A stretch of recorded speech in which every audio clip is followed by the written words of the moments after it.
Alright, we are live, everyone. Welcome into the chat, everyone. The stream invite link is in the chat, as usual, and just want to come on here and give a special thank you to those who supported me to get my 1,000. Just need to get my 4K, and we're just about there. I...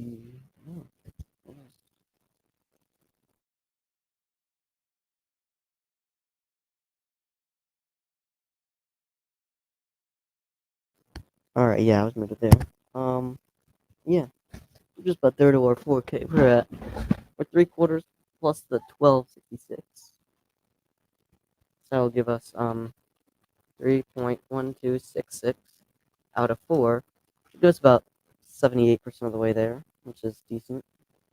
My goal is to get to my 4K and get hopefully monetized by the end of the year. But if I want to achieve that, I need my 4K by the end of November. Because according to them, the review process is going to take like, I don't know, like a month.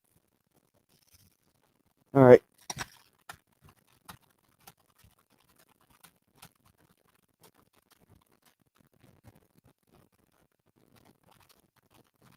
I'm making like a 6-paragraph Google search right now.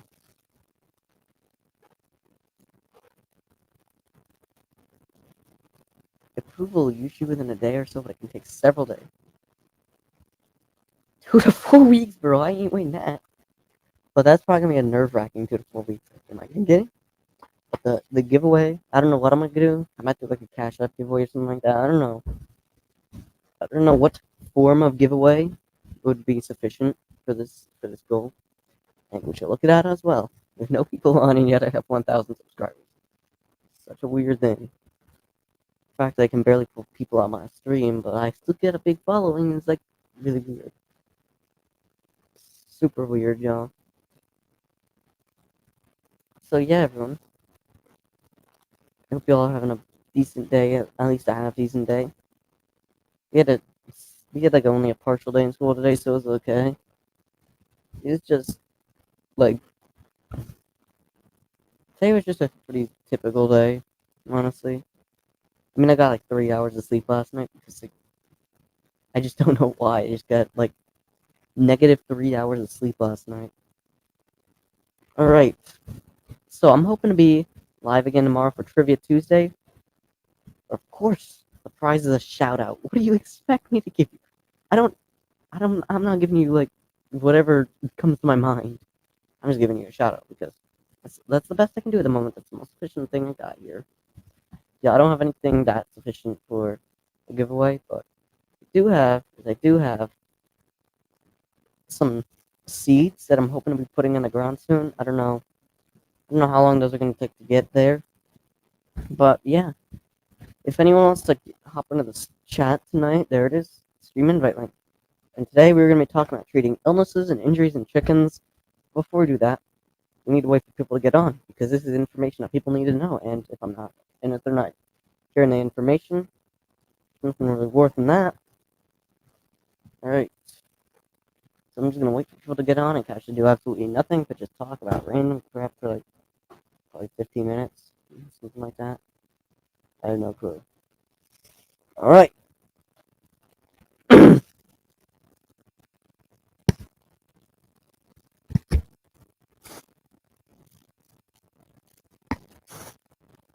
I don't know if the camera picked up on that, but there's something spraying. I don't know what it was. Citric something. Yeah. Still trying to get the broken mic quality worked out, but nothing's going good. I'm also hopefully gonna be. I might just do this on my phone. I don't know. But I am hopefully going to be doing that oh so promised pet video soon. I don't know if you guys heard about it, but I did a pet video. Welcome into the chat. Your message isn't yet popping up. Chicken, yeah. Sorry, I can't read your name. I'm not really good at pronouncing non-English names, but I'm gonna try. Como recibo I doubt I said that right. I highly doubt I said that right. But welcome in, everyone. Sorry if I said something incorrectly here. I have an insufficient of pronouncing it, and plus I got like -4 hours of sleep last night. So for my average 8 hours of sleep, that's awful. So if any of you guys are um whoa, that's not the button I wanted to press. That's not the button I wanted to press. It's not the button I wanted to press. So let's get started with talking about chickens. So this is what people come to the stream to see. They wanna know how to treat injuries and illnesses and welcome in Brampton and Gardner. A lot of people are like, you know what? I have chickens. I want to be able to treat them for illnesses and disease. Before you do any of that, you need to determine what illness or disease your chicken is having at the moment. Constantly checking for this. So a good scan is about like I don't know, maybe once or twice a week, like we do here. Now in bigger flocks, you might. Or how am I this afternoon? I don't know about you, but I got like 3 hours of sleep last night. So not terrible. I managed to somehow I managed to power my way through the morning with some caffeine, and that's it. That's the only way I managed to survive this morning, and now I'm feeling okay. But this morning during first period, I was almost asleep in class. Fortunately, it was a very short day, so I managed to get home and done. But yeah, as I was saying, you need to determine if it's an illness or ailment or just a temporary thing. Before we have to do that, we always have to make sure we're checking our chickens. So commonly checking them for mites. Now mites aren't a big deal. However, what is a big deal is sometimes is some diseases that come.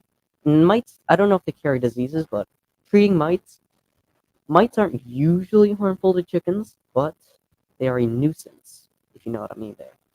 They're absolutely awful for chickens. Don't let them be near your chickens. There's treatments.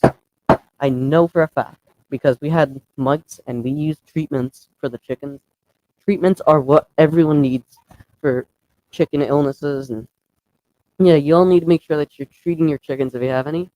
And this also applies for ducks. Now, if you notice that any of them is limping or has like an open cut, you need to take immediate action, or else you are going to notice that your chicken or duck or goose or quail or any other form of poultry with some form of webbed feet or any type of feet, you'll notice that those chickens will likely catch an infection called bumblefoot, which is an infection on the foot. And yes, technically, any infection that we get can be considered bumblefoot in some way, but it's technically it.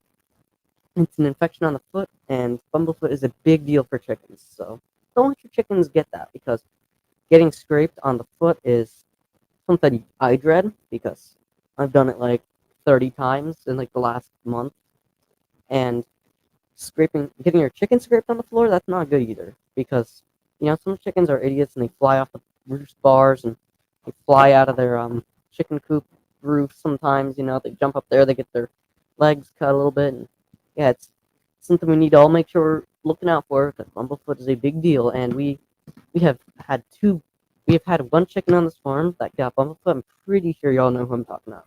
If you're older with this channel, that's Sprinkles, of course, I'm talking about. And then we had a cayuga by the name of What the Duck got bumblefoot, but we treated her early. Sprinkles, on the other hand, got an infection in the bone, so we had to put her down. So we've only had a 50% succession rate with treating bumblefoot, but there is treatment.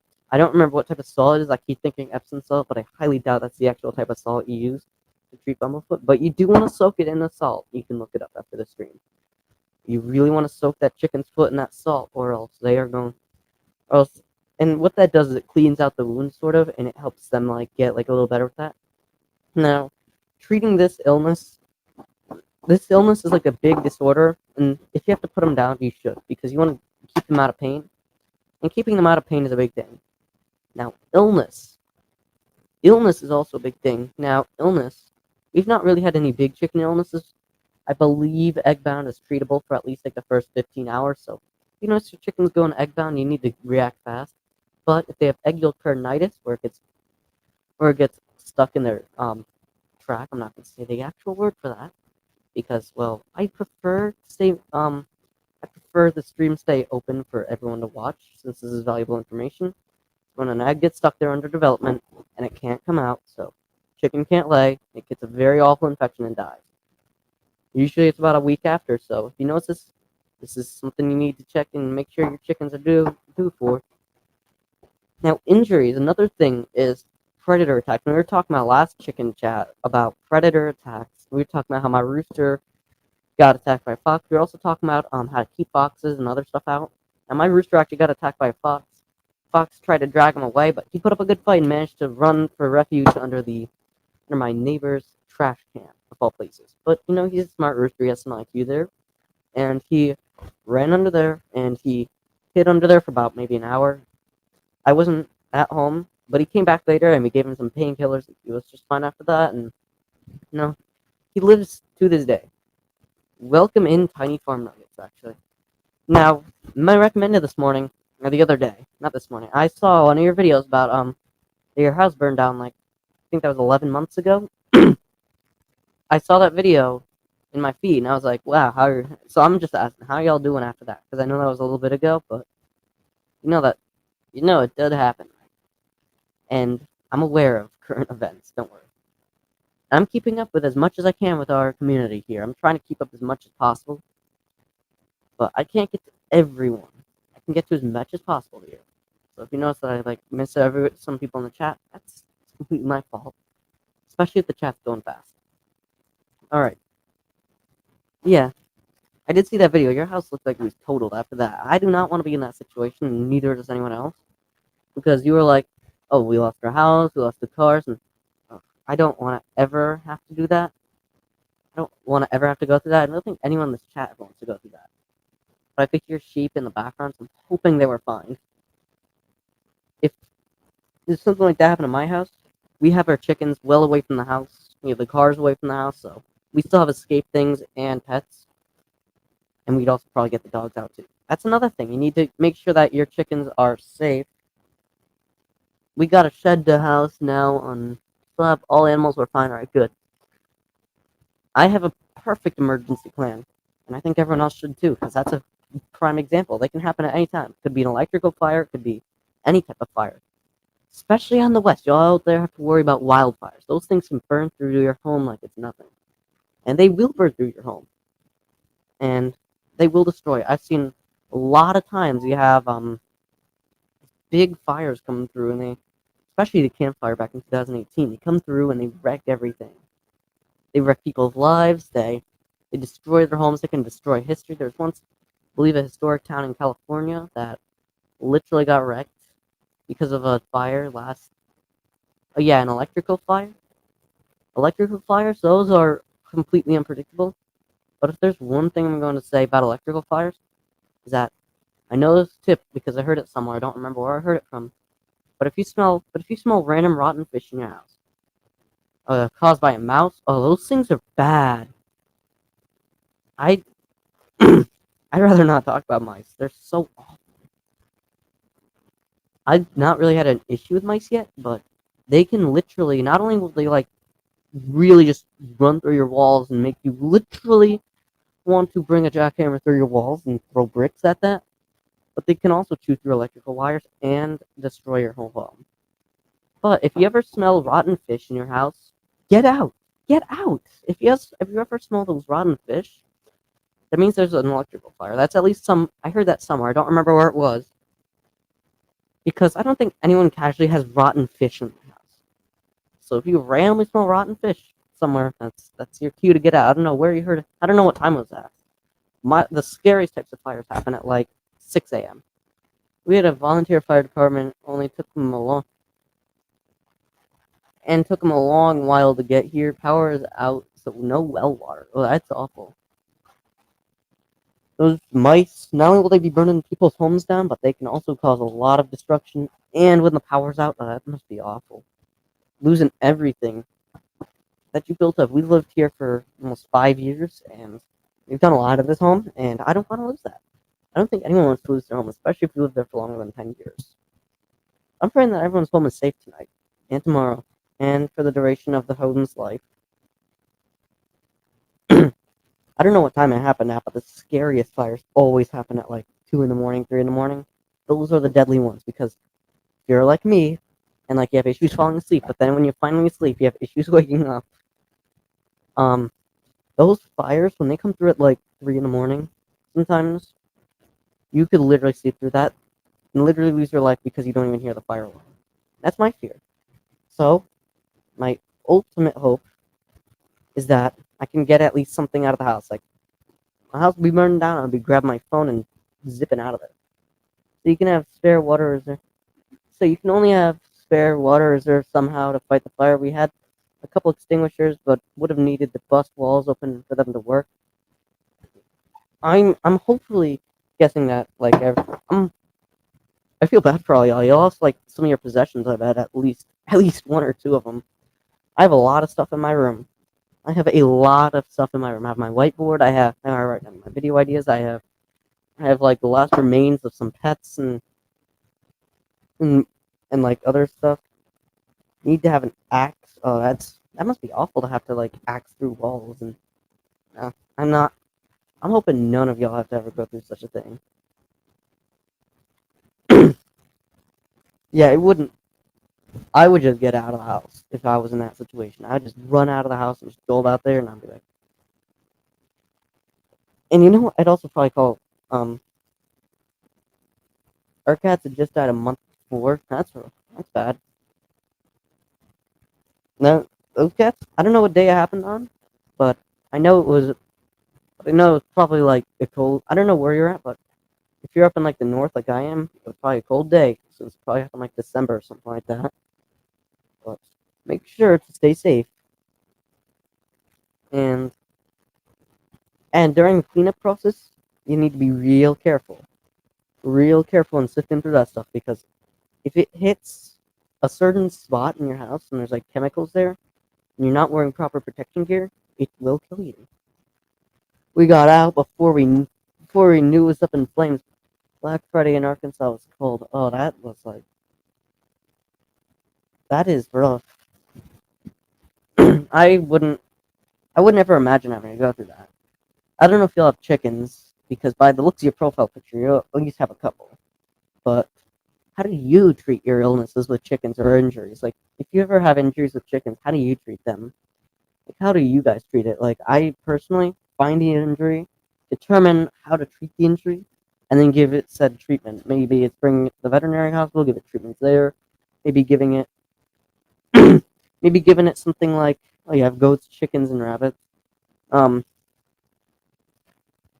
I I would love to get rabbits. Honestly, I would love to get rabbits, but we have had awful experiences with wild rabbits getting into the garden at 3 in the morning and ripping off all my tomatoes, all my peppers, all my strawberries, and all the good harvest. And by the next day, it's all gone. And then the deer come in the rest of the day and eat the foliage off the plants. It's so annoying. But I really do want to get rabbits, and I might actually get it soon. And I also want Indian runner ducks. I also want runner ducks. Those ducks have like the biggest necks ever, and I just want to get them so badly. Yeah, I agree, honestly. But the easy way to treat it, which is my method, find, research, and treat. So FRT, find, research, and treat. That is what we need. We need to find what it is, research it, and then treat it. That's the easy way to find out how. That's the easy way to find that stuff out. Because if you don't, because finding that stuff out as soon as possible is the best possible thing to do. All right. So, are you guys yet monetized?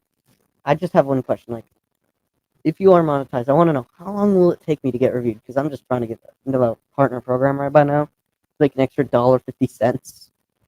Just trying to make the extra $1.50 here. I'll probably be getting like for 1,000 views. I want to get 1,000 views more often. I really wish that shorts views would count to I really wish shorts views would count to that because shorts watch time took us a week, I think. Oh, to get reviewed and accepted, and that's a nerve-wracking week or two.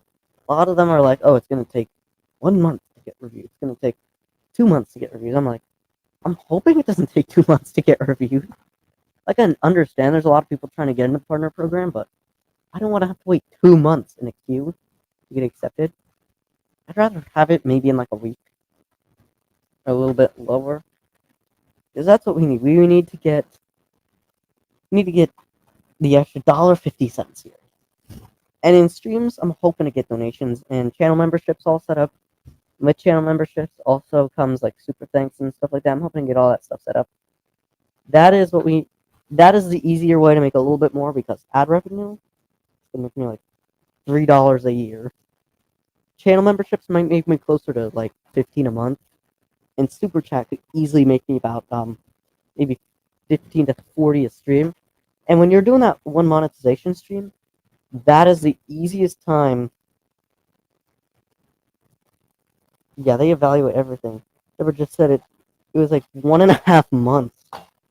I would imagine that the review process, like per channel, probably takes about an hour. I would probably have to get a job there when I'm like 18 or 19, and then personally have to get in this queue and help review channels to make sure. Like I know what they look at. Like they look at stuff like your most viewed video. Like they'll probably go to like not shorts, of course. I don't know about shorts. They'll probably go to like your most viewed video. Like they'll click most popular and like, check it out. And they'll go to your like your playlist, check and see like the main theme of the channel is making sure like it's legitimate and making sure everything like that's good. And then once it's finally all done, they're gonna be like, it's gonna take way too long. I'm scared to imagine how long it's gonna take to get reviewed. I just want to like, I just want to get accepted as soon as possible because you know what, getting accepted is like the longest period likely to possibly happen. So I'm wishing everyone the best of luck anyway. We only get money from YouTube every 2 to 3 months. It's not much. I think like the way it works is like you need to like wait a couple months till your thing triggers $100, and then it takes like a month, and then it pays for about half of our cell phone bill. Well, that's something. That's at least something. I'm expecting the amount of money it possibly make from YouTube to probably get me like maybe a probably make me to be able to go to the convenience store every month and buy some Kit Kat bars and other stuff. And from ad revenue from channel memberships, hopefully I'm gonna make enough to also buy like another like Twix bar and then from other stuff that's hopefully gonna be able to get me ice cream at school. Yeah, I know it's 100, but if they would trigger everything there for me, it would probably be like something completely different. Like I don't know, like I'd probably be making if they send it per day, it'd be something like $1.50 per month. We're thankful we found a workable programming job. Cannot live on YouTube. Yeah, unfortunately for all of us, we don't have big channels. I might have 1,000 subscribers. You might have 2,000 subscribers. We're not necessarily large channels. We're not like mainstream media channels. We're not household names yet. Yeah, we are not yet household names yet. I'd say household names is probably close to like 100,000. You know, I actually have a poster up in my room somewhere which has like all the achievements I want, which is 1 million views and 100,000 subscribers before my life ends. Okay, that's what I'm hoping. And I don't know how long this is all gonna take me. I don't know if I'm ever gonna reach it in my lifetime, but I'm hoping to have maybe 100,000 views by like the next 10 years. 100,000 subscribers. We already well past 100 million views. 100,000 views. We are nowhere near 100 million views. 100 million views will come like in a long time. I don't know if anyone in our community has 100 million views, but I'm at about 300 something thousand views or something like that. Yeah, I'm getting a steady amount of views a day. Like a couple Tuesdays ago, we got 2 subscribers. Then we got 37, 4, 10, 20, 49, 13, 23, 37, 23. We've been getting a lot of these views, actually. I've actually been noticing that recently.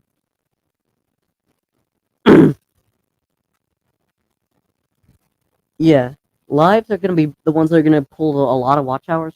Shorts are gonna be the ones that pull a lot of views, and full videos are gonna be like the videos for like your audience to see. And I am trying. Oh yeah, I have a GoPro, and it does help improve the quality. My only, I love editing, but I don't have the patience. I don't want to have to hire an editor, even if they work for free. I don't want to have to hire an editor because then my work is sort of unoriginal. I want to keep my work as original and clean as possible, and sort of like, I agree, hit and miss completely. Random videos blow up, random videos don't. You could spend half a minute into a video, and it's the one that's gonna make you go viral, and you could spend hours and hours and it gets 100 views maximum.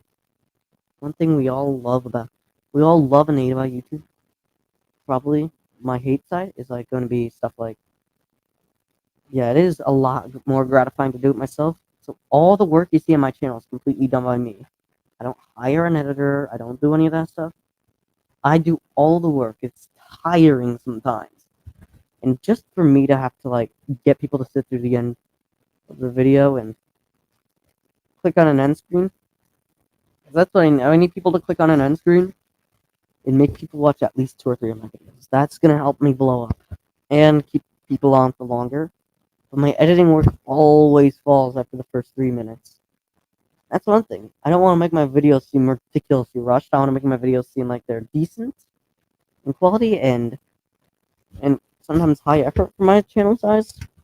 But I always lack in discipline with that when it comes to that stuff. Alright. We've just been talking about YouTube a lot now. We've just been talking about, I want to get monetized by X day.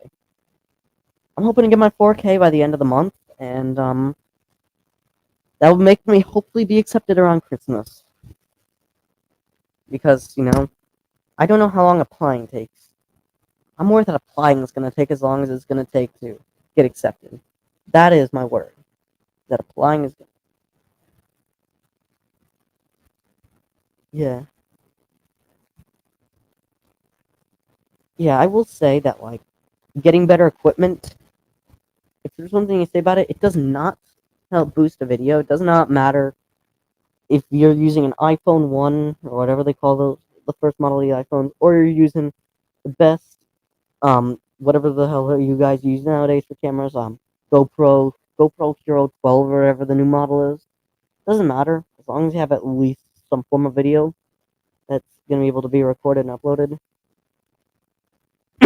And you know what? If you want to show any support to help me get my 4K watch hours, the best thing that you guys could do is you could watch the lives, you could watch playlists on my channel. I have a lot of playlists, but I need to get more organized with the playlists. Y'all use your cell phones only? I wish I had to use my cell phone only, but, I don't really wish I had to use that only, but the editing softwares on cell phones are super basic, other than CapCut. The editing softwares on phones are super basic and super annoying that I can't do the full stuff I do on the computer, so I film with 2 cameras, edit with 1 advanced editing software, and do the other stuff that helps me at least get there. I am hoping to get up to the 4,000 watch hours there. But yeah. Phones for filming, laptops for editing. I use my desktop right now for editing and stuff like that, and the thing at the beginning of the stream, I'm not going to use it for the entire 16 seconds, but this thing right here, that thing was edited on my computer. I was not edited in any other software. That was just edited on my computer and nothing else. Yeah, thanks for the support, everyone. That's what we need right now. We need the support. I'm not gonna say dire for support, and then because then I'm sounding like I need my 4,000 watch hours. I don't want to sound like that type of person. I just want to sound like the average YouTuber that makes like some form of income on this platform. Alright, we got super sidetracked talking about revenue and filming. Let's talk about chicken. Not really the fun. I was about to say funnest, but that's not a word. Not really the most fun topic to cover, but it's important information. And I think a lot of people need to know this information because if they don't, then unfortunately they might have illnesses and unknown diseases come to them when it's easily treatable right in front of their eyes, but they just don't get the point. We need to get more people to know this. So, what is the most? Have you ever had to deal with some form of illness? Like, what is the type of illness that you guys have had to deal with? If you have chickens in the chat, what is the illness that you have ever had to deal with chickens? The most common one for me, it's egg yolk peritonitis and bumblefoot. And I've also had to deal with several other injuries with my chickens, like watch Devil Dog and Belt Leukemia. I watch both of them. I watch both of them actually, and yeah, helping getting chickens back on track with that stuff. It is easily treatable, but I don't want people to lack knowing that. Wow, the treat was right in front. The treat. What the? I can't talk. I keep forgetting what I'm about to say, even though I know the word is right there. The treatment is in front of my eyes, but I missed it, and my chicken died. That's what we don't want to hear on this channel. We want to hear, you helped me out a lot, and my chicken is now just fine and living with the other chickens. Now, here's what it comes to injuries. So, as I said, locate the injury, research it, and send it to like the vet or something like that. And then once she's back from the vet, it's probably going to cost around $1,000. So be sure to have your money there. And then once your chicken's back from the vet, you want to give her give her some isolation from the chickens. But one thing we need is isolation. So maybe it's like a separate hoop coop or something like that. We don't use hoop coops, we use complete coops. But rather, whether it's isolation from the chickens inside or in another coop, just you might want to provide her some form of attention. Just please don't give her the entire chicken flock because they're going to annoy her. You want to keep them in there for maybe about a week or two, about 1 to 2 weeks before you finally let her back out to the open. And yeah, we actually move them out around a lot. We move them about, I don't know, maybe a couple times a month. Nah, not that much anymore, but we used to move them around a couple times a month. Nowadays, we just move them around a couple times a year. But when we used to move them around a lot, this would help us a lot because when we moved into a new location, if there's like a hawk in the old area, the hawk will have to spend a lot of time trying to get used to that. Yeah, we also use movable electric fencing, but we don't actually have electricity turned on for any of them because, we just don't have the time to set all that stuff up because it's sometimes really hard to do such a thing. And yeah, so when it comes to treating illnesses in chickens, that's a complete different topic. Treating illnesses in chickens is a little bit harder to do in some case scenarios, but we do need to make sure that we're locating what the illnesses. And yeah, if we don't know what the illness is, then there's going to be a huge issue there because we move them every couple weeks. All right, that's decent. Now, if you ever have to deal with a predator attacking on a chicken and surviving, this is when you know. Don't question what it is. Don't wait. Just send them right to the vet and let them deal with the treatments and stuff. Oh no, that's not what I want to do. I just did something wrong here. All right. All right. So another thing that I just got completely sidetracked and forgot exactly what I was talking about. That is one common mistake I make. One extremely common mistake. Just refreshing the page even though I shouldn't. Alright. So, one constant issue I've had to deal with my chickens is that occasionally they will start limping around because my chickens, they do some really stupid things. I don't know about you guys, but I've had my chickens do some really moronic things. I've had my chickens jump off the roost bars, not really as attempt to erase each other, but sort of just jump off the bars and fly and hit their legs on the floor, and it's awful. And other times, they're desperate for attention. It's super annoying.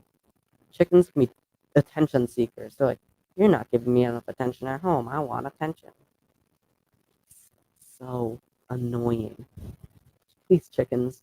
Sure. If my chickens are watching this live right now, I'm asking them to take notes. Don't attention seek. Make sure you know what you're doing.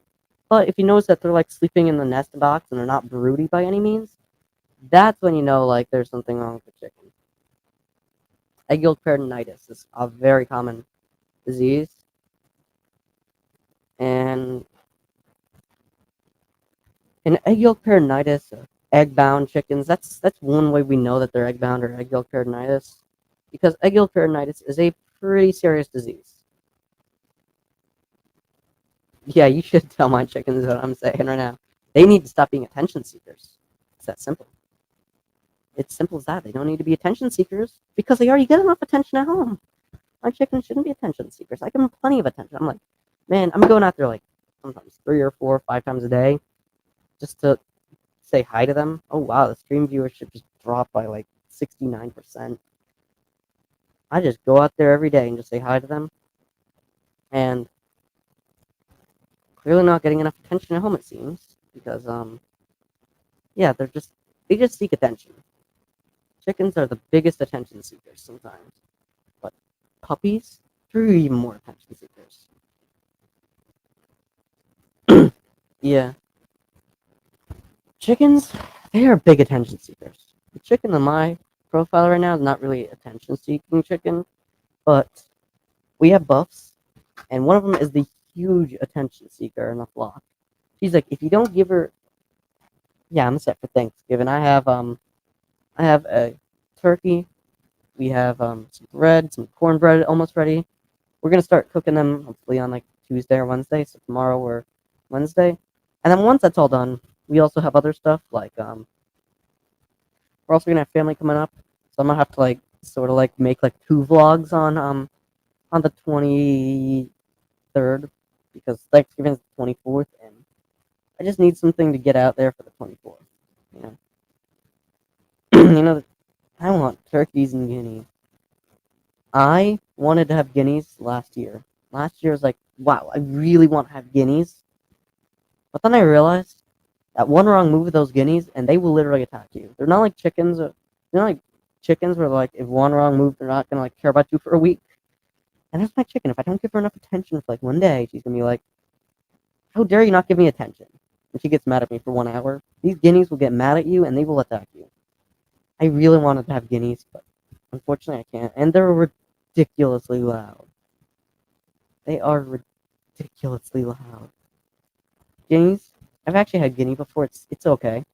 I give it maybe a solid 7 or 8 out of 10. I've had chicken before. I've had some really good chicken. Thanksgiving dinner turkey, that's also really fire. I love turkey and stuff like that, but we have a lot of other stuff available for Thanksgiving dinner. I was going to cook like half of it, but I realized how awful of a vlog that would be. Because Thanksgiving dinner, like I cooked maybe about a quarter of it, and Thanksgiving dinner requires me to move around in 35,000 different places a second, so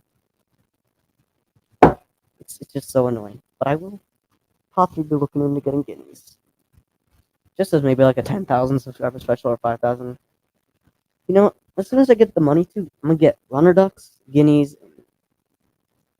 Oh, that is why I wanted to get guineas. I forgot why I wanted to get guineas for like a split second, but I realized they eat ticks, and ticks are the worst. You don't want to have ticks. I've had to go to the hospital because of Lyme disease before. Damn ticks can literally annoy you. So make sure that the chickens are being safe, and make sure they're safe from ticks, especially because ticks are the worst. They will not really. What did I just say? What did I just say? Hang on. Sorry, I'm not sure if I'm sleep deprived anymore because I feel fine, but um, ticks are not bad this summer due to the drought. Yeah, we had a drought here too. The ticks were completely down this year. There was like absolutely like no ticks. But back in October, yeah, I tried to fall asleep last night. But no matter how much I tried, don't know if this is the same for you. I try to go to sleep at 11:30, which is my typical time I try to go to sleep at because school it's tiring, you know. But I tried to go to sleep, and as soon as I tried to go to sleep, I just kept tossing and turning my bed for maybe like 3 hours until I finally shut my eyes. I was like, "Wow, am I actually asleep?" And then sometimes you just feel like you're not actually asleep, and it's like the worst feeling ever. So make sure you get plenty of sleep, guys. So I'm thinking about going to bed at 9 tonight, just so I can get. That way, it's actually a little bit more reasonable. I'm catching about 7 or 8 hours instead of 3 or 4. But a little bit of caffeine got me through the day today. And that's what I'm surviving off of today. I have enough caffeine. But the Droughton, I don't have livestock guard dogs. I do not have livestock guardian dogs. I do have, however, I do have dogs, 2 of them. I have a Great Dane and a Labrador Pit Bull Cross. The Labrador Pit Bull Cross is the loudest creature ever created. She will literally bark at the squirrels in the trees, and she doesn't shut up about it for like an hour until the squirrel's finally gone. Like, come on, I'm not letting you out the door to go hunt squirrels. I'm not letting you out the door to go hunt squirrels. You're not hunting squirrels on my watch. The only thing that you're doing is staying in the house. And please stop barking at the squirrels. And then at midnight, sometimes we have like coyotes through our yards, and the dogs run out of the bed because both of them sleep with me. They jolt out of the bed and they bark at the coyotes. They bark at the coyotes. They're like making dog sounds for like 30 minutes until that thing's gone. And younger me was like, my ears. Like, you can't have any good sleep when you have loud dogs. Yeah. You can't actually get good sleep when you have loud dogs. The only thing you can get when you have loud dogs is sleep deprivation, insomnia. There's no way I just said sleep deprivation, or whatever it is. No way I just said what's up? Sleep deprivation, or whatever it is. I'm on. I'm live. The mic is on. Sleep deprivation, or whatever it is. There's a bit of an echo. I'm on. I'm live. The mic is on. There's a bit of an echo. I'm live. The mic is on. There's a bit of an echo.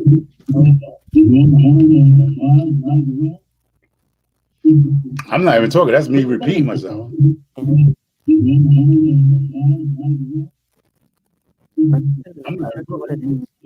They're like, I can hear the echo coming through. I don't know what it is. They're like, I can hear the echo coming through. I don't know what it is. They're like, I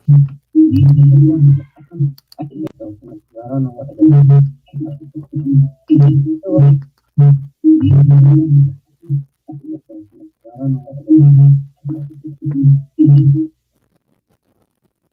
That was my bad. I forgot I had the thing open on the tab. I had a tab open. I'm sorry. Oh, that's fine. No. I ain't been on a live in a minute. Yeah, you weren't live on Thursday. Not Thursday, Friday. I can't talk. I got like 3 hours of sleep last night. You weren't live on Friday. I was like, where are you? Because like usually at like, school, like I pull up my phone, you're usually there, and I'm like, I say like hi in the chat, and then my boss just call, and I have to go home, and it's like 40 minutes, and then I usually catch the end of it. But this Friday, Black Friday, I'm not going anywhere because the lines at stores are going to be the longest thing ever. I don't know how long Black Friday lines can be at your place, but over here, since we're out here in the middle of nowhere and almost off the grid here, there are people going to these stores all the time, and like I'd be trying to go to Best Buy to maybe buy something new, and then as soon as I go there, there's just a whole line of people out there on Black Friday. It's so annoying. There's just too many people. But yeah, I agree. I agree with this. Oh no, that's not what I wanted to press. There. Yeah. I'm all over the place. I'm trying to help the new channels. Yeah, and I saw your congratulations on your 1K. Yeah, I saw your video about shark bite soup. I didn't see the full video on shark bite soup. No, it ain't the full video. The video comes out on Friday. I shot it because everybody's gonna be busy this week. So Friday, when everybody's fat and full and they wake up and using the bathroom, they can watch my video. Shark bite soup. Yeah, and then I saw your spicy Cornish Cornish hen. Damn, I can't talk. Yeah. Video got 1.4K. Yeah, he gets the fucking crazy stuff, man. The shit that you think that ain't gonna rock, it rocks. Yeah. I would never think that a Cornish hen, because here goes. If people have been following me, I have Asian family. So I'm just like reminiscent of the food I ate and how they did it. You know, like it's not like I'm under them every holidays and every years and stuff. But yeah, if you've been following my channel and you've been following me, I have Asian family members, I have Italian family members, and I'm talking about bloodline. It's not like I'm just it's bloodline. Like my oldest child is Italian. I'm obviously I'm black, right? My oldest daughter, she's 37. She's Italian, black. And then I have a 36-year-old Chinese Asian daughter. Then I married and I have a 35-year-old half Puerto Rican. I have a 33-year-old Puerto Rican son and a 29-year-old half Puerto Rican daughter. Then I have a 29-year-old Jamaican son, half Jamaican Black American son, and then I have my daughters here are half Black and half Dominican. So people when they see they don't follow my channel, they don't know, and they be like, "Oh, yeah, I have multiple people. My mom is half Dutch and half Black. My dad is half Irish and half Black." So I don't have to go 400 years. I just go back to my grandparents. One of my grandfather was a Dutchman on my mom's side, and my dad's side was an Irishman. So I mean, yes, I look like this. I got that suntan, that permanent suntan, but I don't have to go back 400 years to slave trade. I just go back to my grandparents and my cousins in Chicago. So it's funny because I was talking about you. Like you say, you went to New York City, Bronx, New York. That's where your family's from, Bronx, New York. I have some family there, and I have other family in North Carolina. I have like family all over the place. I have family in like. But where your family's from? My family, we have. My family is from up here in Litchfield, but we did move down to my family actually came from Litchfield, and then we moved down to Bronx back in 2007.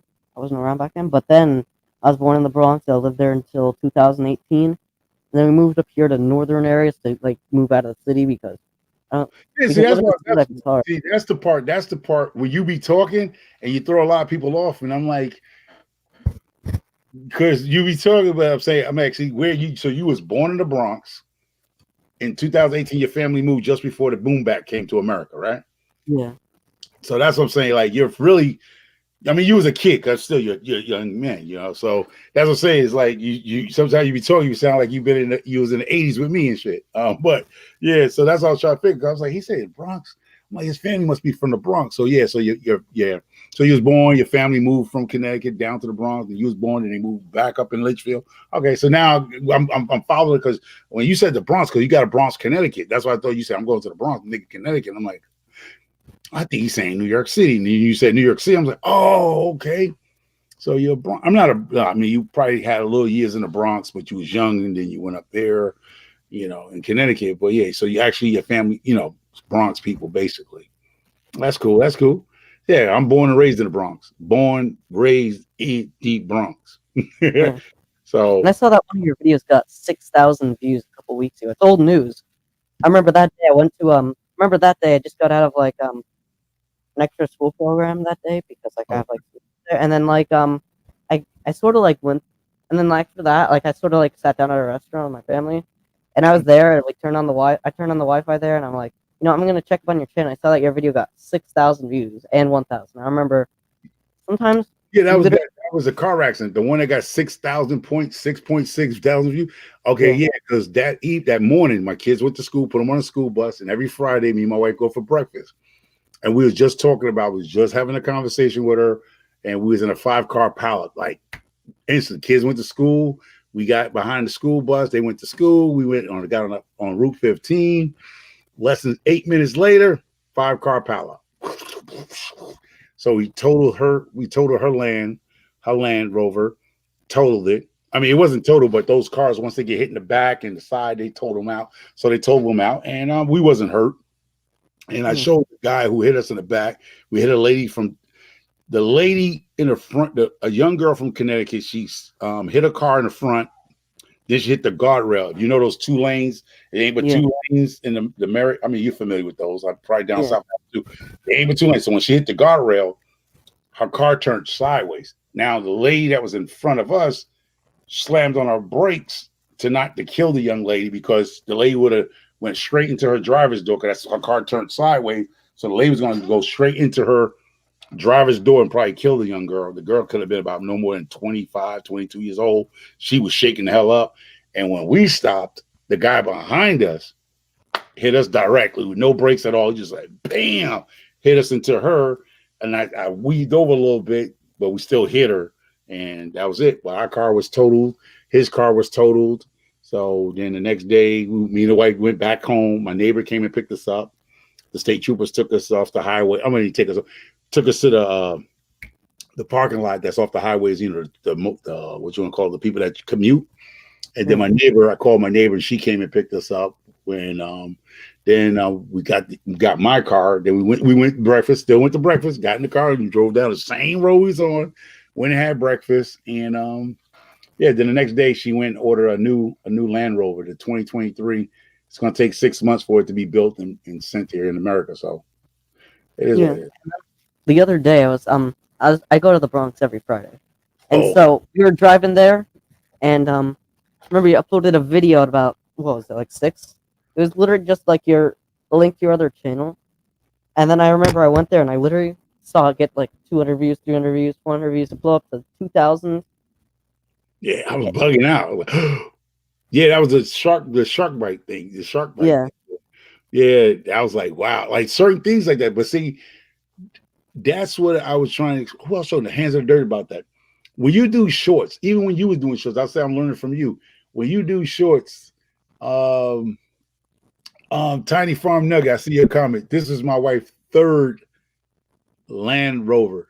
This is her 3rd one. We buy our cars. And this is her 3rd Land Rover.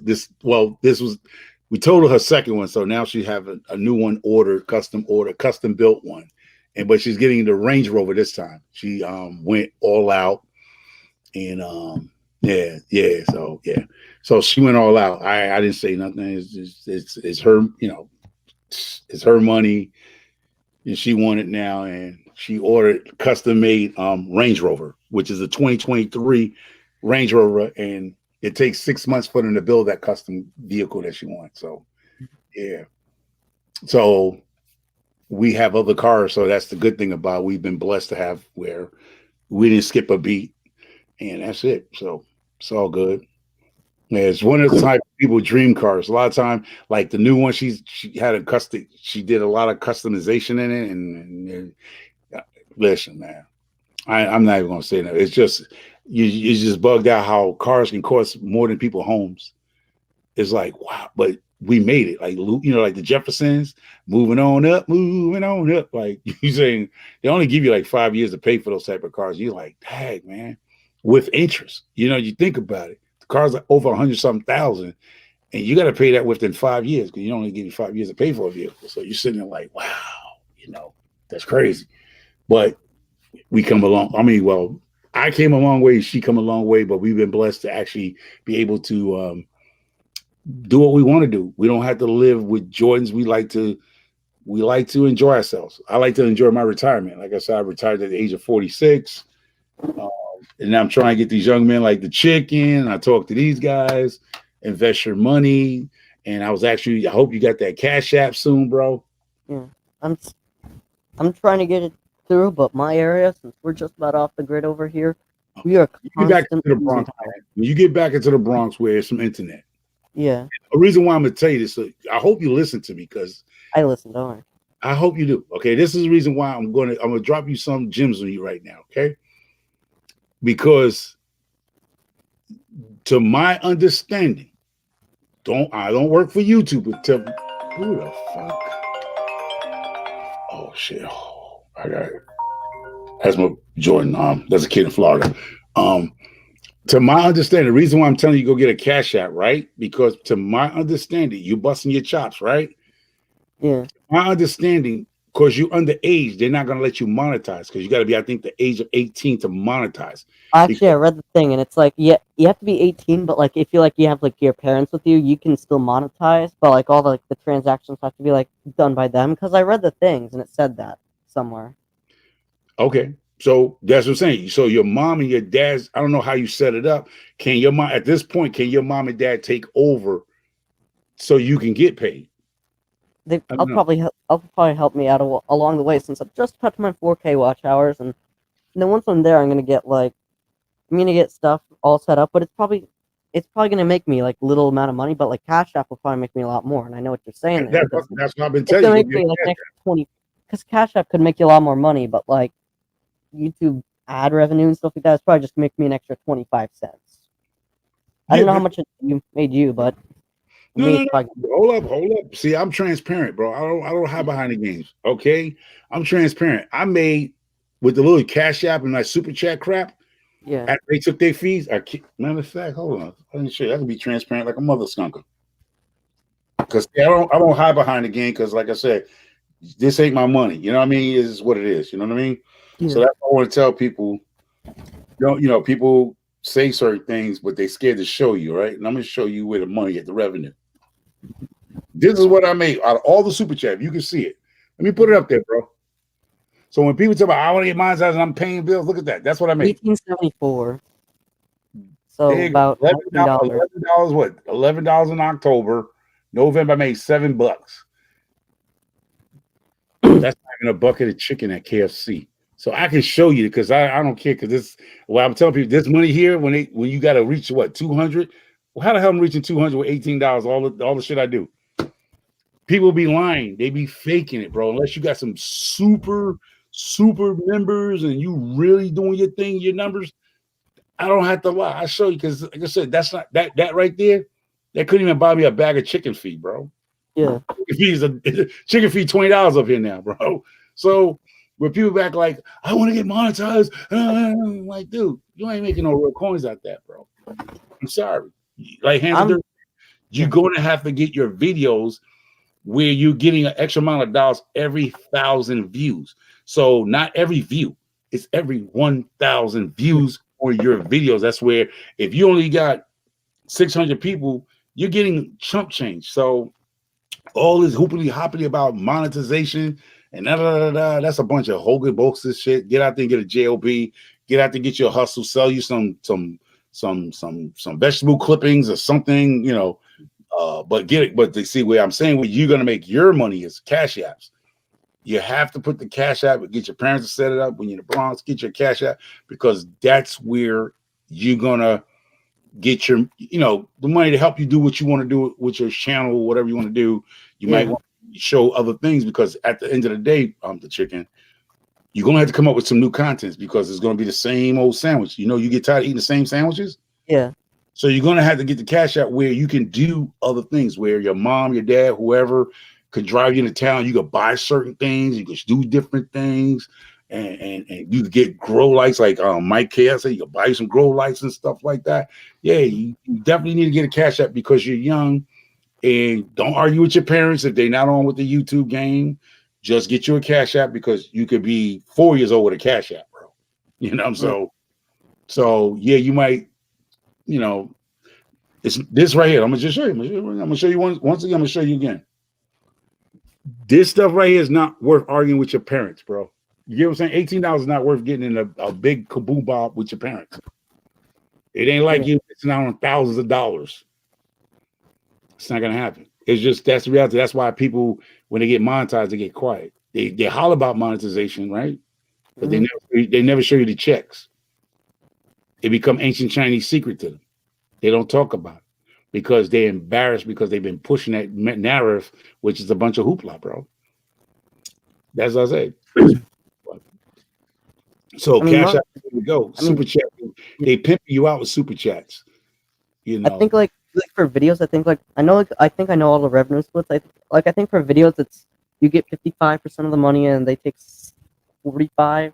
And I think for super chat, it's 70-30, meaning that if you make $100 off a super chat, you're only gonna keep 70 of that, and they're gonna keep 30 of it for like their own like goods and stuff because they're paying you this, and they also need money too because like ad revenue and like getting like new features out and stuff like that. Don't think that because see they're getting paid by the advertising, right? But this is the problem with YouTube. They pimping you out like everybody put a skirt on you and put you on the street corner, bro. Listen, they giving you pennies on the bean bags, right? But then when somebody give you $5, they taking $1 something from you. Why? Yeah. Why? It's like your ad revenue, you only saying I'm only going to make X amount every 1,000, but when somebody give me $25 check, you're taking 30% of that. Why? It's just, you might as well put a skirt and pantyhose and high heels on you and put you on the street corner, bro. It's a pimp game, but people they caught into that game, bro. That matrix, that red pill, blue pill thing. Yeah. It's what it is, bro. You got to get Cash App. Cash App is not going to rob you. And plus, you get your money right then and there. You hear the ching, you know. You can go get you a burger. You can treat your kid. You can treat your brothers and sisters to a pizza pie. Let me see. I got a popular Twitch friend. Yeah, he made 200 bucks. Low as 19 cents. You get what I'm saying? Yeah. These are the games that people tell you and they hype you up and get it better because here it goes. It's like going to see a bad movie that you don't want to be the only person to see a bad movie. You'll tell somebody, the movie's okay. It was okay. You know damn well that movie was garbage, but you just didn't want to be the only stupid one that paid $20 to see it.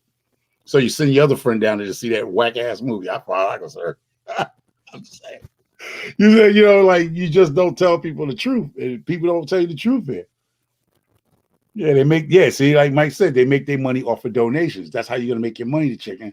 Where you can help your family, you can help whatever, you know, you don't need to tell people your business. But the people starting to like you, the chicken. Stay focused, stay humble. Don't fall out. Don't fall like these other channels because I'm about to do a live about that stuff. I ain't gonna talk about it your live, but I'll give you a little show peek. Be careful what size you choose. Be careful. I hope the people here, Mike, can hear me and other people here. Be careful of choosing sides because there's people that you don't see I don't rock with no more. Yeah. You know, I really don't rock with them. I don't say nothing to them because what happened is they got where they wanted to be. And they thought they was a beanbag. They thought they was a boom because they forgot how they got where they got. And then all of a sudden, they think they're cool. Their channels are not growing. They only struggle now to get 10 people to watch their videos. And I'm like I said, they watching you. Truth be told, they're watching you. They're like, how's he getting this? He was just at 200, then he was at 600, then he went here. Now he's at 1,000 at 100 or something like that. Because you're putting in the work. And I think in the comment section, Miss Ellen was telling you, you're putting in the work. It's been hard work for you to get to where you at. Nobody gave it to you. It took me like 665 days to get to all that. But people don't understand. This is where the hate's going to come in, bro. Because they're not going to say nothing to you because right now they're scared to say something to you because why? You are a kid. They can go to jail. They say the wrong crap to you. They ask to be behind bars. So they being careful, not attacking you because at the end of the day, you're still you're a kid. Mm-hmm. So you gotta be careful. So what they doing is they watching you. They watching. You know, they saw you over in Garden State Gardener, but see, here it goes. The people that protect you is Micro Farmer and Hands of the Dirt. And the people know that who you connected with. You know, they like, how you get here? How you get there? How you got there? He busted his ass to get there. You know what I'm saying? Get your ass in some shorts. I'm sorry. I'll be telling you, you're going to have people that lurk and watch this at the end of the day, and they're going to watch what I say to you. Like, you bust your child. Like I said, you was over at Garden State Garden. They watched your conversation. They saw you making a comment about you. What, you got 500 subscribers within 28 days? Yeah. Hold up. Tons of dislikes on my videos, too, sometimes. But here it goes. The chicken. They don't matter at the end of the day. And plus, like when you get dislikes, sometimes your videos shoot up in views. But the chicken, the thing I'm trying to tell you, you're talking because you're happy, but people's not clapping for you because they wonder how the hell you got it and they still struggling trying to get there. So yes, you're getting on people's lives and you're saying things in the chat. They're envying you because they're not putting in the work that you do. So they don't see the hard work that you do in those shorts you're doing. They see that you're moved past them as a young man. You know what I'm saying? Yeah. They don't see, they're not saying, hey, great job, brother. You know, I love what you're doing, man. They're clapping with one hand on their chest and got the knife in their back, bro. But see, at the good thing about you is you don't rock with a lot of people because you're a kid, because they don't rock with you because you're young. So you're not like you 18 and 19 years old. You're still at a young age where people say the wrong thing, they can find themselves behind bars. That's why I don't try to say nothing. I just try to like give you some pointers and saying, hey, you know what? Watch what you do because even though you're a kid, you're gonna like, but they're adults. They old enough to be my grandparents. You're gonna say that. Yeah. and they're gonna watch you because they watch what you say, bro. That's what I'm saying. So they're mad. They mad with me, bro. I done left YouTube 3 times and I still came back and I passed them. I monetized. Yeah. I left YouTube. This is my 4th time back, and people are still trying to reach that 1K. I come back and drop the bomb 3 times and come back and still monetize. And I don't need a co-host. I don't need nobody to vouch for me. I'm just who I'm gonna be. I'm gonna be who I am with the cussing and all the nonsense and the messing up my words and doing my thing. I'm just being me. And I realized just being me, people like that. I was catching some resistance in the beginning. People didn't like I cussed. They didn't like I drinking on the lives. I just said some stuff. And that's why I started the other channel, because I know the AI goes back because they hit me with a community guidelines warning. They hit me with a warning because they said it was my first time, but I had a community strike, but the AI went back last year and saw a video I had from last year when I was on the MIG Grow Off, and I had a red hoodie. I had a red hoodie, which is part of the MIG Grow. We had a red hoodie said Amy Avengers on it, right? Mm-hmm. And we were just talking trash. I'm not thinking, because I don't care about monetization, right? Have you been around? You heard me. I don't give a damn about monetization. I made my money, right? They hit me with a thing when I said that I had a red hoodie on in my front yard. And I said, oh yeah, y'all trying to, I think I was talking trash to Lioncrest and them about something. I said, yeah, y'all trying to steal the contest like Biden stole the election, in a sense, right? The boom back in the election, right? Kid you not, bro. They removed that video. Like, how long ago was that? Was that like a couple weeks ago? Was that like when we were getting monetized? They removed it. They told me I could appeal it, but I didn't appeal it.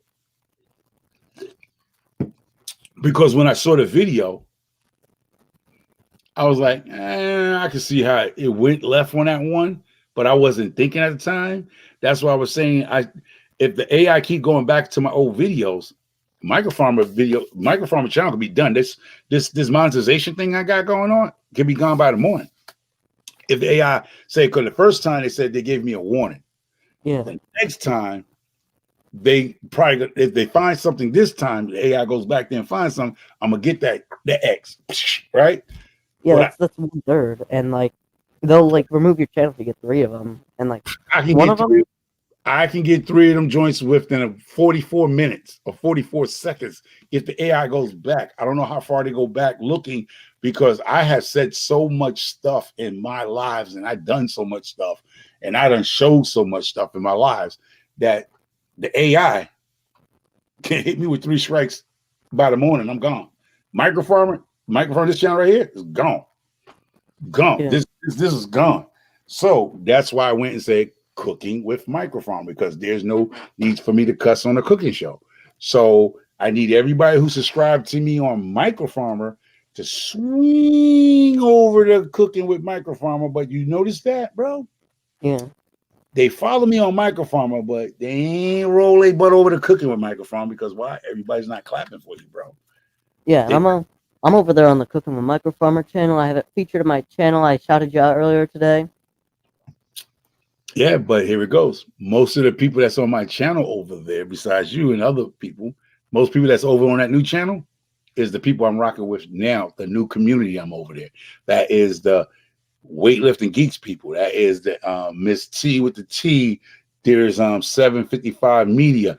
This is a whole nother community that support me instead of the garden community that rocks with me on Microfarmer. They ain't make it over there yet. Why you ain't over there subbing?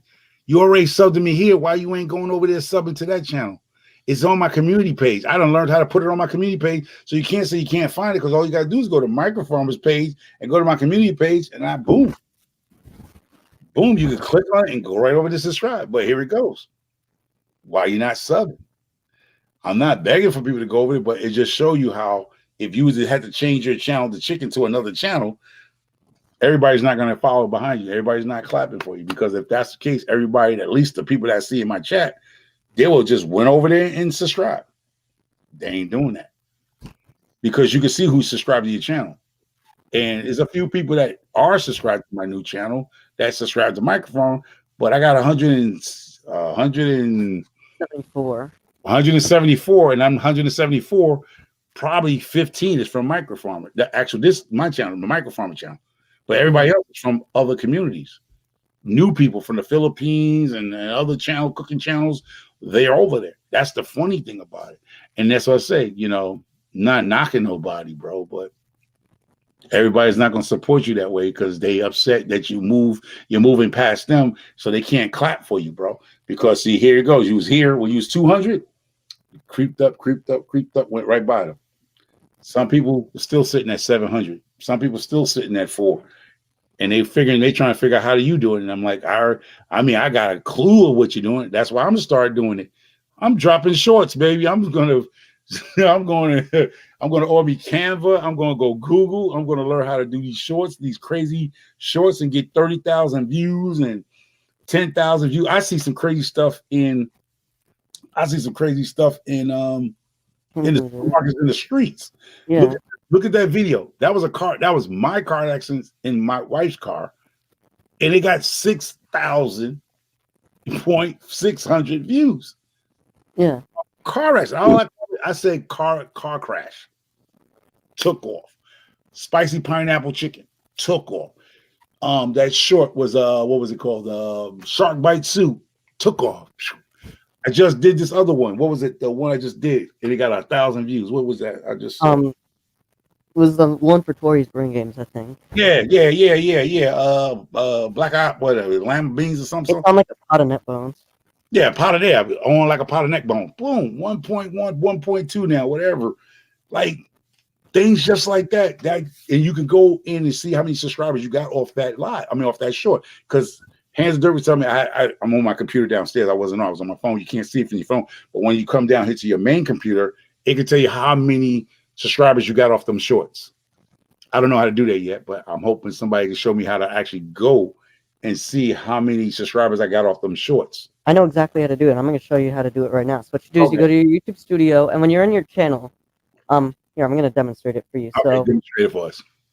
Well, for me, I'm going to click entire screen really quickly. So I'm going to go to here, and I'm going to go to my channel right here. So as you can see, I'm going to go to the video that went absolutely crazy the other day. This one right here got 14,000 views. So I click on the analytics, and you can see the subscribers tab right here shows you exactly how many subscribers you got off of that one. Did I just become... All right, good. I'm not disconnected. It can show you right there. And on mobile, what you do is you go to you open up your YouTube Studio app, and you go to you click on the video, and you click like analytics on it, and you can scroll over to like the third bar, and it'll show you how many subscribers you get off of that. And then you go to like this that shows you like this is like how people found the video. And I don't know why, but when shorts get a lot of views, all of a sudden people just start coming in from YouTube search for no reason. And you can go over here to see a lot of other stuff too. Well, you say you went where? So you go to YouTube Studio. YouTube Studio, yeah. You open it up, you click on the video you want to check. Okay. And you click video analytics on it. And the short, right? The shorts, right? Okay. Yeah, you click video analytics. I'm on my phone on this one. So you can click on the top video. Okay. Okay. See, out of that whole 6,000, I only got 7 people, it says. Yeah. I wonder how many people actually dislike that video. You can see by going to the engagement tab, and you can check and see. And then I can make a record. So even though 6.6K, right? Yeah. I got watch time. I got 25 and a half hours off of that. But I only got 7 subscribers. Yeah. And you also got 71 likes for 6,000. That's a little low for that count, but sometimes these people aren't interested in it. And and you can check and see how many dislikes it got by going to the engagement tab. It doesn't show on my computer, of course, because I don't have that stuff. Yeah. I don't care. I don't care about the thumb downs count as thumbs up. People don't realize. I had a video get 74 dislikes last week. I'm not crying about it. How many you got up? I got a little over about 300. See that count? Them 70 downs is just as good as the 300 ups. Yeah. That's as long as your thumbs down, your thumb downs is lower than your ups. Those thumbs downs is just count just as good as what it shows. What it shows a company is people still watching you. You get what I'm saying? Even though it's a thumbs down, but there's more ups than downs. But at the end of the day, even if it's negative, they still watch you. It's just like negative TV series. the negative reality shows, negative situation. People watch it because it's negativity. You got channels like YouTube channels that pitch nothing but negativity and they grow like crazy. You know, I can come up here and talk about conspiracy theories and how people ain't no good. I'm gonna blow my channel like, you know what I mean?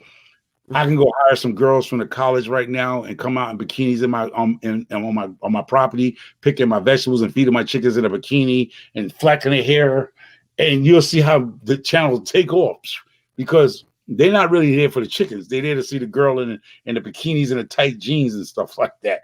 Yeah, those are gimmicks. I mean, they call clickbait back in the days. I don't know how many people still do clickbaiting. Yeah, that's basically what shorts are, clickbaits. Yeah. That video, it's no longer at the 74 dislikes. It's now down to 48. It's at 237 likes and 48, but that doesn't really matter because like when I click on it, it doesn't show.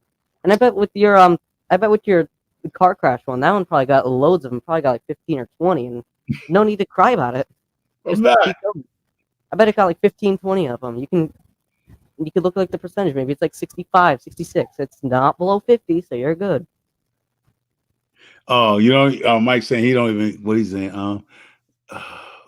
Mostly on my town, Mike is. Yeah, okay. 9 tabs in. It's yeah. Like I said, you can't worry about. You can't. I don't worry about that stuff. Like the way you're gonna make your money is actually put out some content that people can actually learn from you. That's where the Cash App comes in. We have hopefully when you get a chance to get some internet service. Well, you got internet service now. I don't know. You got internet service, so you could get the Cash App. You know, it's up to you. I mean, you know, I'm gonna have to like download the app and like scan the QR code and yeah. Because see, you know, because we found out today one of my daughter's best friends. Now, I don't get into politics with people, and this is what I'm saying. Like a lot of my new business is coming from people I've been around for a while. I just never asked them nothing because I'm like, it's none of my business, right? My daughter here, she has a best friend named Regan, right? Regan is her father's American Black, mom is Caucasian, right? Now they're best friends. Now we've been to we had play date at their house, went there, and my daughter's like, oh, I want to get Reagan a gift for her birthday, right? So I was like, oh man, let me think about it. I said, what Reagan like? Regan, her name is Regan. I'm saying Reagan, it's Regan, right? She said, oh, I know she's like JoJo so-and-so, with that JoJo girl, that little JoJo girl, whatever thing. So I said, let me call, you know, Regan's father and ask what she wants because I don't want you to buy the same thing for her. But because they're kids, they're only 8 years old. So I left a message. He calls me back and he said, hey, thanks for the gesture, but we know we never got onto the terms of talking about religion and da da da da da. And come to find out, they're Jehovah's Witness. Oh, that's why we don't see her at the birthday parties with the other kids, or she don't come to school on Halloween and she don't participate in certain things. So I mean, I wasn't thinking of religious, you know, because I ain't, you know, my mind's not there because I'm not asking him, what's your religion, what's your political groups and stuff like that. I'm not asking that. But he, you know, because my daughter's like, oh, I wanted to get her a gift. But yeah, being a Jehovah's Witness, they don't take birthday gifts and don't celebrate holidays and things like that. So I was like, oh, but never crossed my mind. Just like the guy that I get my supplies from for my other crops, right? Never asked him what he done, you know, for his family or whatever. And just having an FBI agent that is about to retire, you know, out there, he's aching from all the years of being out there in the cold, finding criminals and killers and stuff like that. He was asking me about CBD stuff because he, you know, I grow other stuff. I'm like, I don't CBD, I don't know nothing about him. So young guy, known for a while. And I was like, you know anybody that have CBD oils and CBD? I was like, I don't do that stuff. He's like, oh, my family owns a company. They're from Oregon. Now, I know this kid never asked him about his family, never asked him about anything, right? His family owns a huge nationwide company, which is a famous company that has product all in these stores all across America. There you go. Just happened to just talk to him. He said, oh man, I can get you that, man. All right, don't worry about it. Give me the X amount, boom, boom. Family price. Been around this guy for 3 years now. Never asked him about his family or what he did or his family mama did. Never asked that.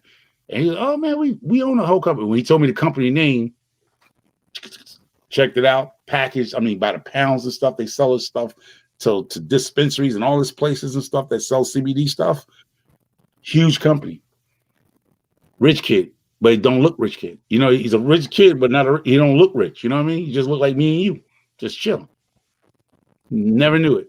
I was like, wow, you could be around people who never know where more money's coming from. And that's what I was telling you about this here.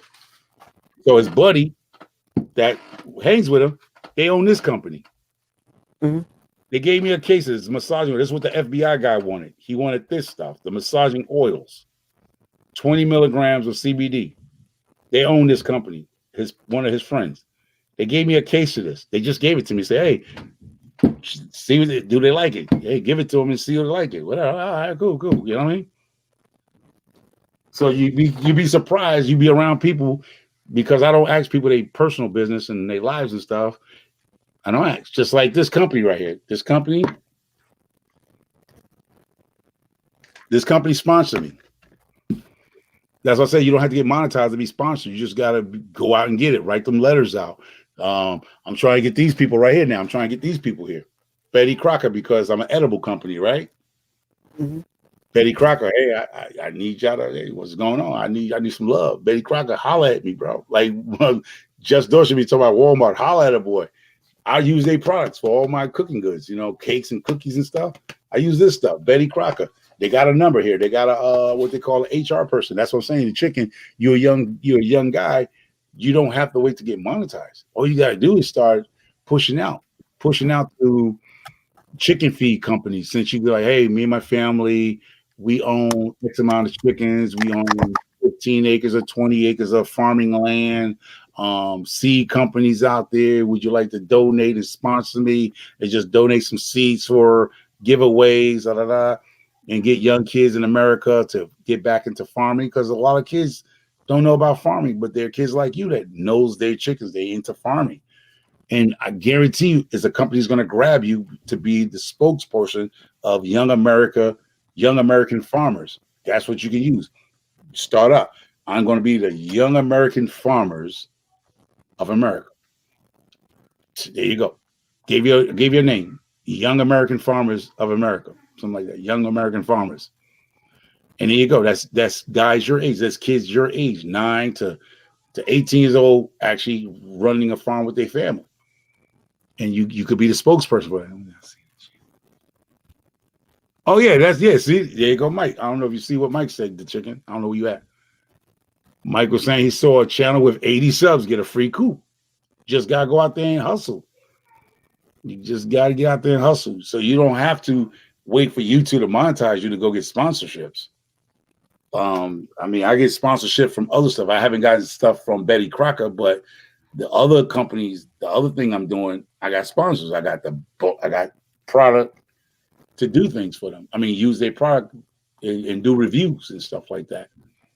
You know, so that's what I can tell you to do. I said your niche would be like, I think Stacy Hands of Dirt is trying to do a Wine Down Wednesday. Wine.com or another company, I think he's trying to get them to sponsor Wine Down Wednesday. You know, just hit the HR people up, the public relationship people, and you got it bang, because people, they're always going to say the kids are the future.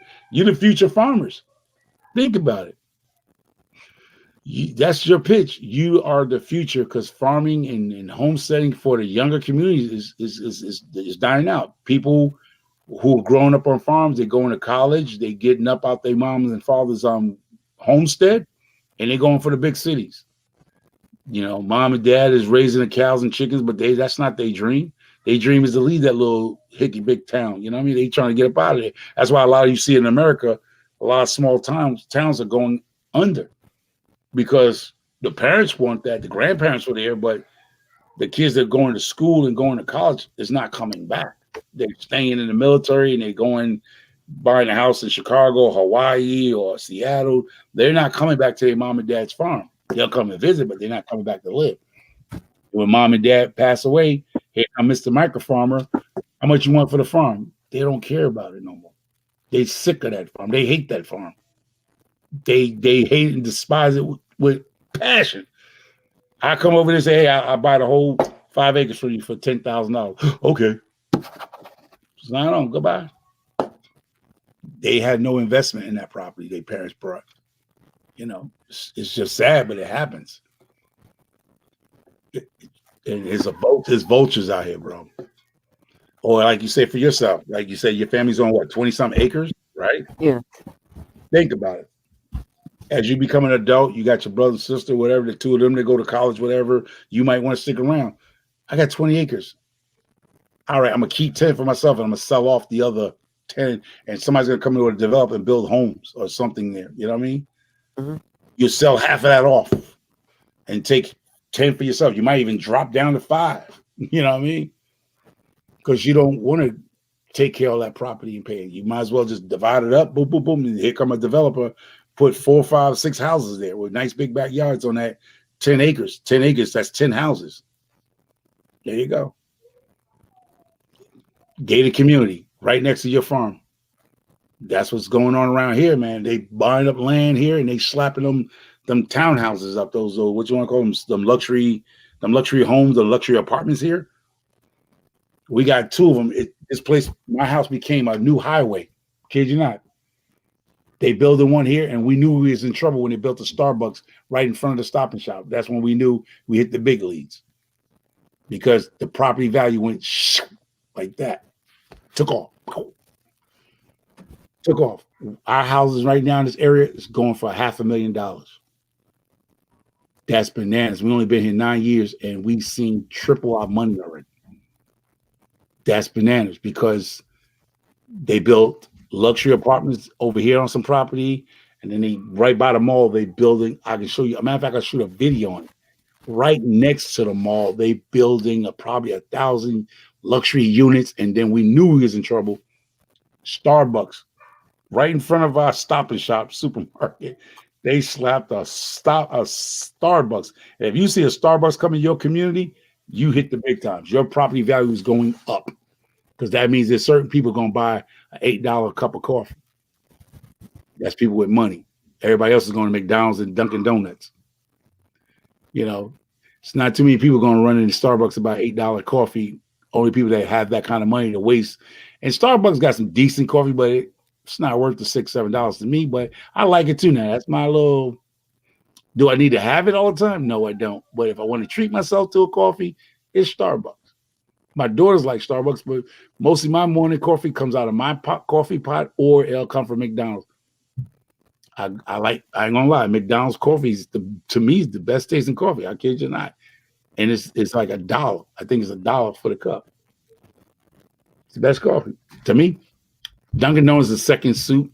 Dunkin' Donuts is right behind it, but somehow McDonald's coffee, for me, it's a great tasting coffee.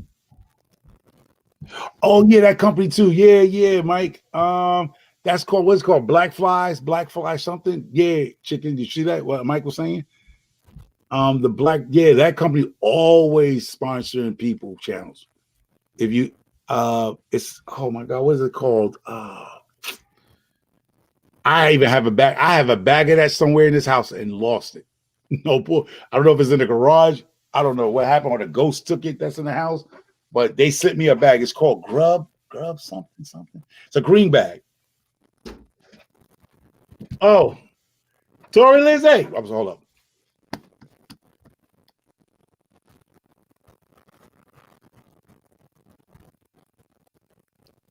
And that was my pup. I forgot I put him outside before I came downstairs to let them have their last little run. But yeah, the puppy hit the window talking about she coming. Yeah, Kate.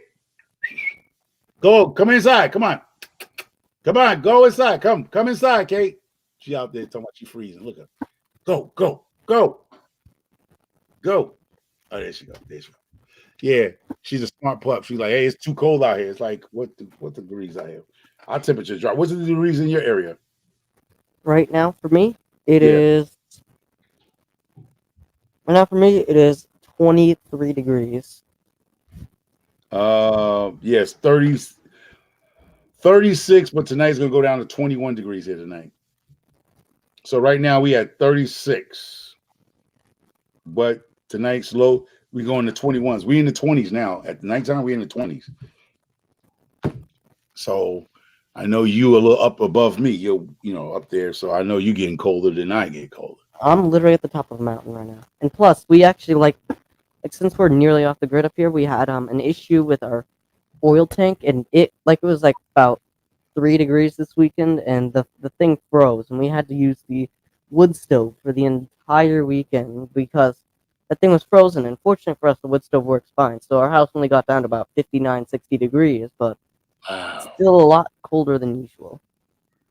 Yeah, that's us too. I did a video. I just showing about the chickens. I had to put the heat lamps on my last video.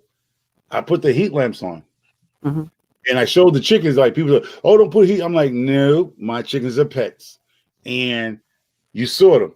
I said if they get too hot for them, they'll move away from it. But they was like, yeah, this is nice and good. They was all sitting up under it. Some of them got in the nesting box. They don't like the cold. They've been domesticated. I understand. Some people keep. It gets cold. People don't understand how cold it gets where you at or up. Yeah, they chickens, but it ain't. Those heat lamps is not going to make it drastically hot there. That's for sure. It's just going to probably raise it up about maybe 2 degrees up in that place. Mhm. I don't have an insulate, so it's basically just wood, just a wood shed, and that's it. So it ain't like it's airtight. It don't look like it has no foam and insulation on it. So it's just those lights are just giving them supplement heat, which they not stressing out because my chickens done went flat, no lay. They went straight flat, no lay at all. They eating, but they ain't laying. So that's why I realized, okay, y'all need a little heat on you because that means they just shut down. Their whole reproduction system shut down. Now, what's funny, last year they did the same thing, right? And I believe January, they jumped back laying eggs. Yeah, like a short period, like they were just getting used to the cold. And then January, they was laying eggs, but the problem with that was by the time I went to collect the eggs, the darn eggs were frozen. The eggs, they froze. So I was like, oh man, because when I realized, I was like, oh, they laying eggs, but the eggs are like they are frozen. So how you combat? Well, see, mine's is not insulated. So how do you combat that? I know yours is insulated, so mine's is not. So this year, I'm just gonna have to keep an eye on that because I'm gonna have to go check every day because last year they kicked in laying eggs again in January. And January is the coldest darn month that we have up here. So I don't know. Yeah, my rabbits. This is my first year with the rabbits. I gotta rig up water for them because the temperature dropped to 21. And every time I go out there, the water is frozen because it's outside. So I gotta bring it inside. Thinking about investing on those. I don't really want to use those things. I think I'm just gonna go get some extra fish tank heaters. Fish tank that you put in the fish tank, the aquarium heaters. Because I have it for the other chickens, but for the rabbits, I'm gonna have to do that. And I just hate putting a lot of wires, connecting wires to wires. Because you got the male rabbits and you got the female rabbits and the chickens. So I'm gonna have to have 3 water heaters. But they only 5 gallons, so they ain't gonna put a lot of electricity anyway, because they 5-gallon water buckets. So water bucket thing. So all I need is get a 10-gallon water heater. So hopefully it'll keep the water from freezing and bring it inside and rig it up. Yeah. Only thing I don't like about that is that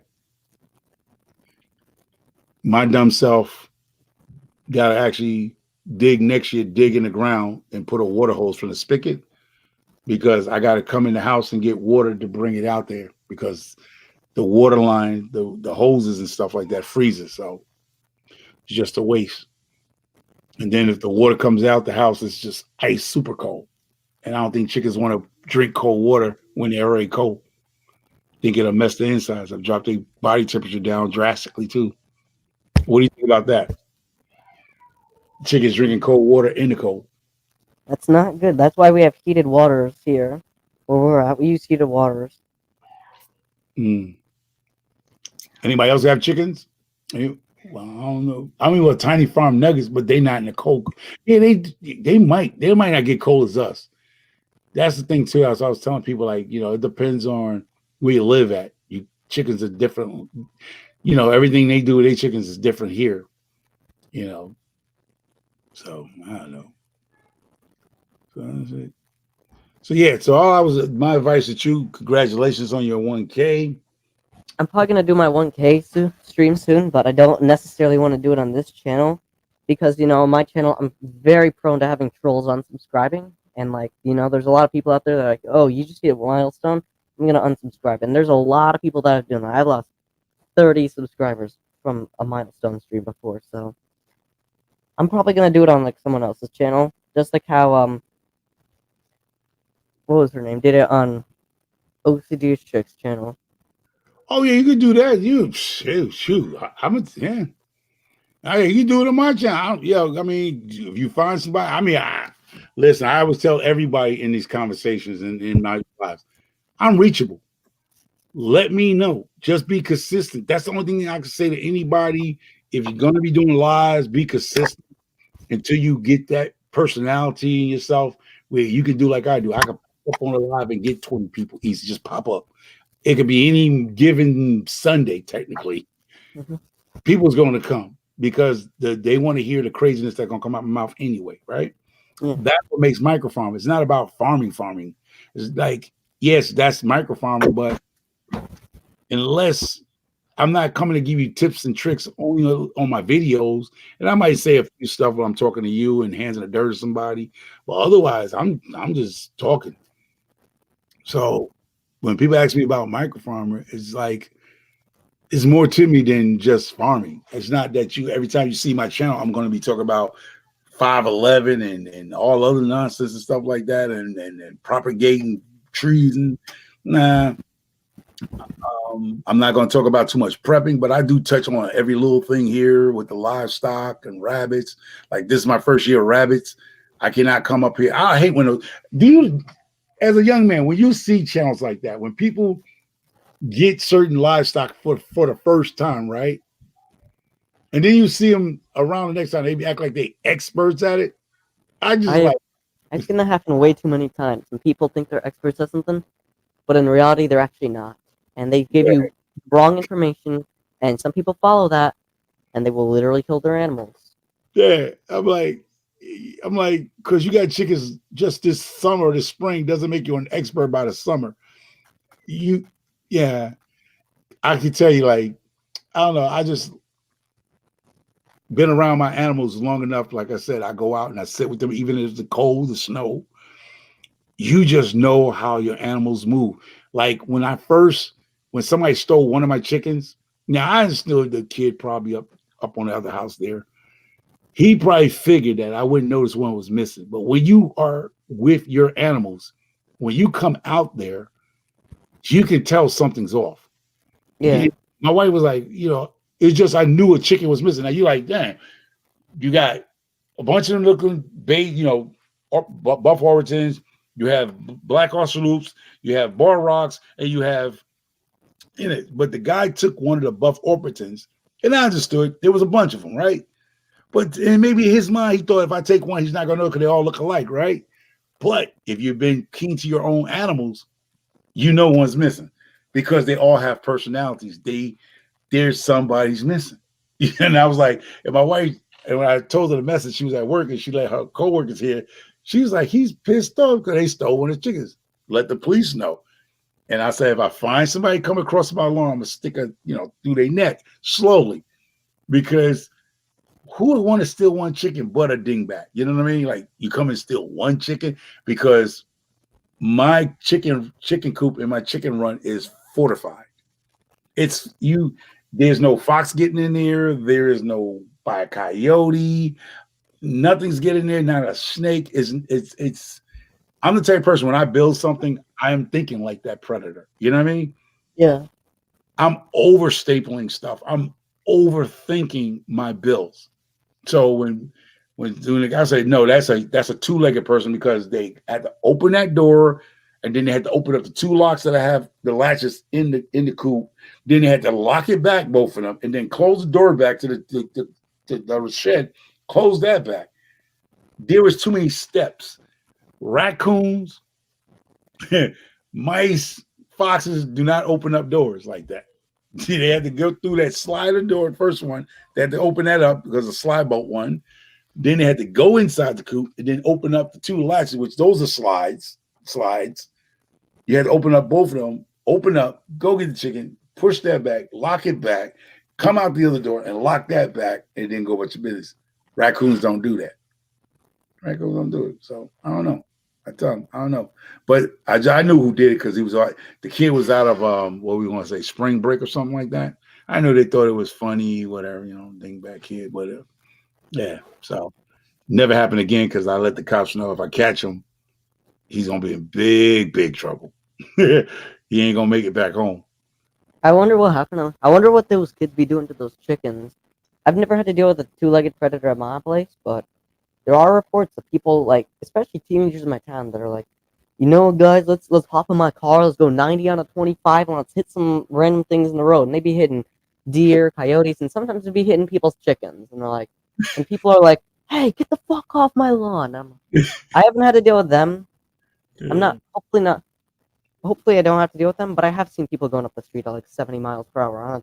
My route's 25, but I've seen people going up the roads at 70 because they're trying to get to the place where they're like 16-year-olds. They're like, you saw the two-legged people that stole my butternut squash. They done stole my onions off the front garden. That's why I had to move everything to the back because I was like, we live in a good neighborhood. But then I realized people that have money tend to steal too. Like they're not exempt from stealing. If it's out there, it's for the taking. It ain't the little Ray Rays and the Bobbies and whatever. It's you. It's the people that feel that the entitlement of stuff. I don't know what they thought. And my wife didn't let me see the video because it's probably a neighbor that I probably want to punch in the face. But and I know, and it's something she saved me from because everybody, the jury and the judge is probably going to say it was only 2 butternut squashes, man.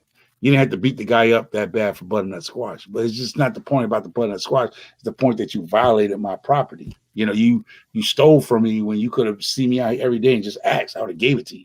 Yeah, they stole my doghouse. Yeah, the people and the doghouse was screwed together. It wasn't like they could take it apart because I put self-tapping screws in it. And I come out one day, I'm like, something's missing. Something ain't right about my yard.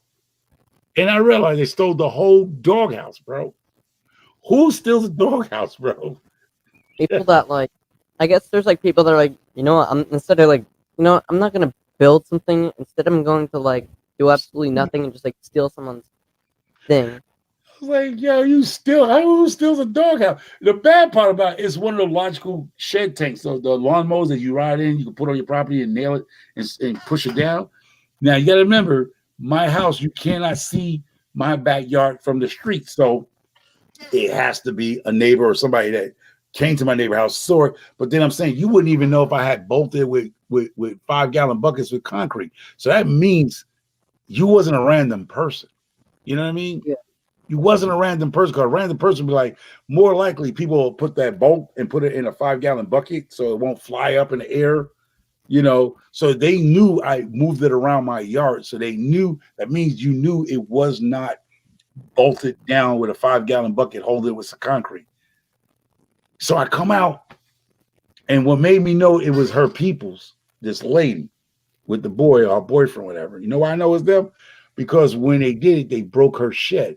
She has that cheap plastic, what they call it, the plastic cheap sheds they buy. You can buy at Home Depot, that plastic one. Looks like a big kid toy.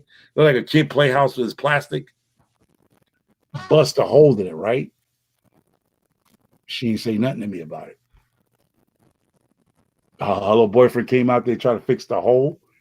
Mm-hmm. She didn't say nothing to me about it. She's like, oh, did you see anything? She didn't say diggly squat, because I know it probably was other people that stole my damn dog tent. Now, why would you steal a dog tent? I know why it was probably still a dog tent, but you know what I mean? But why? It was the stupidest thing.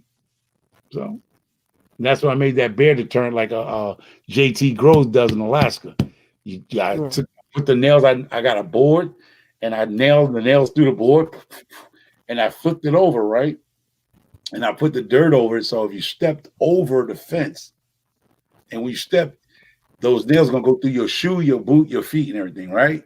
So in my mind, at that time, I was teed off. Say, yeah, if I hear them screaming when they step on that bear deterrent and the nails go through their feet, I was coming out shooting, right? Like Yosemite Sam, I'm coming out shooting. And then I got people flagged like, don't you gonna hobble somebody? You know that ain't nothing but kids doing that nonsense and the third like that. I said, yeah, but I don't give a. At that time, I was mad. I didn't care if they was a kid. You violated my property. You come on to steal something off my property. But then I thought about it. Y'all right.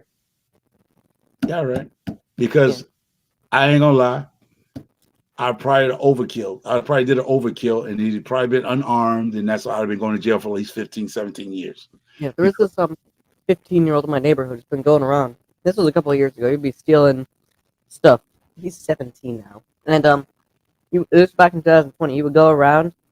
He stole a lot of things, and one night, he stole some bags from the car which contained nothing of interest in it, nothing that he would be interested in. He dumped the whole thing on the side of the street and took the rest of the bag.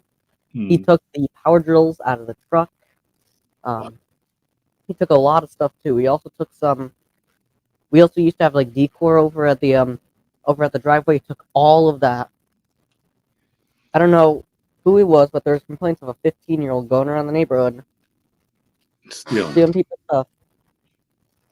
Still, you know, you be mad, but then again, you gotta realize he's probably unarmed. You just. So I took the darn thing up. I still got it down. I didn't knock them nails out of that board. That board is still there in case doomsday hits. You know, I can for the zombies. I can put the board up on my door. So you try to push the door, put your hands through them nails. You know what I mean? Something like that. So I still have it. So I still have that bear deterrent. It's called a bear deterrent. It's called Alaskan bear deterrent. It's a bunch of nails through a board. So that's the concept of that. But I took it up because I say, yeah, you're right. If I came out there and I'll be just mad and I'll just probably shoot 4 or 5 times, and then they probably arrest me for overkill. He was unarmed. You shot him 4 times. That's an overkill, sir. The person was unarmed, and you're like, yeah, you're right. They'll do what they call the fake news type thing on me, and I was like, yeah, let me take it up.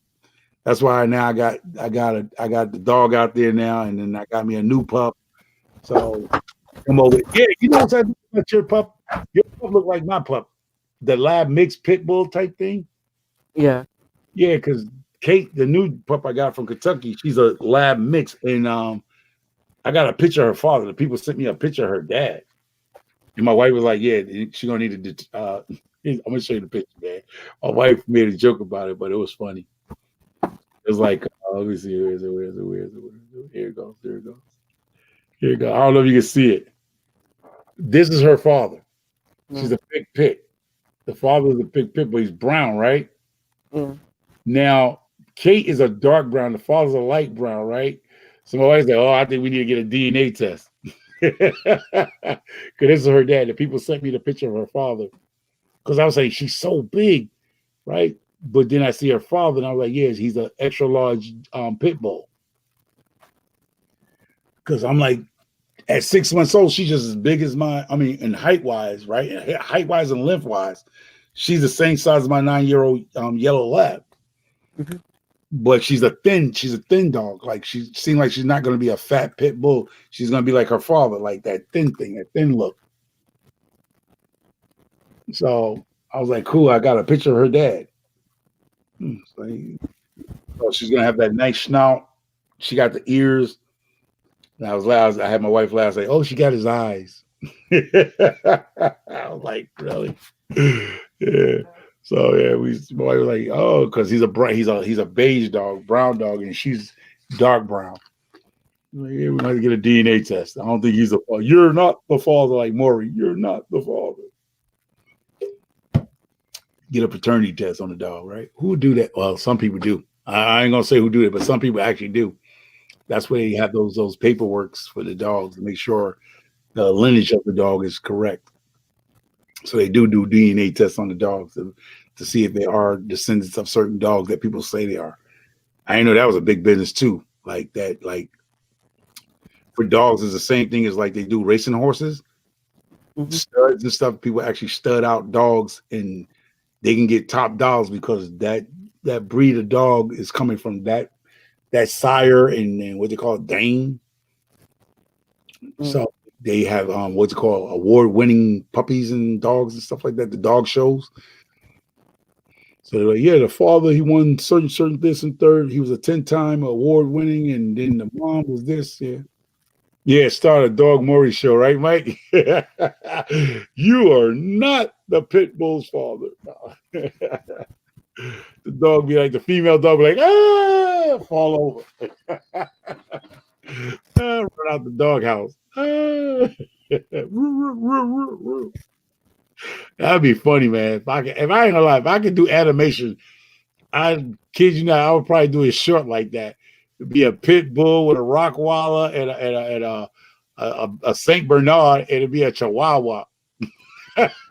Just sitting there on a Maury pole. It'd be a Great Dane playing Maury. She's been around the block. She's been around the block. She was in heat. Everybody had a piece of that. Oh my God. Yo, Mike, that'll be a funny skit, wouldn't it? Yeah.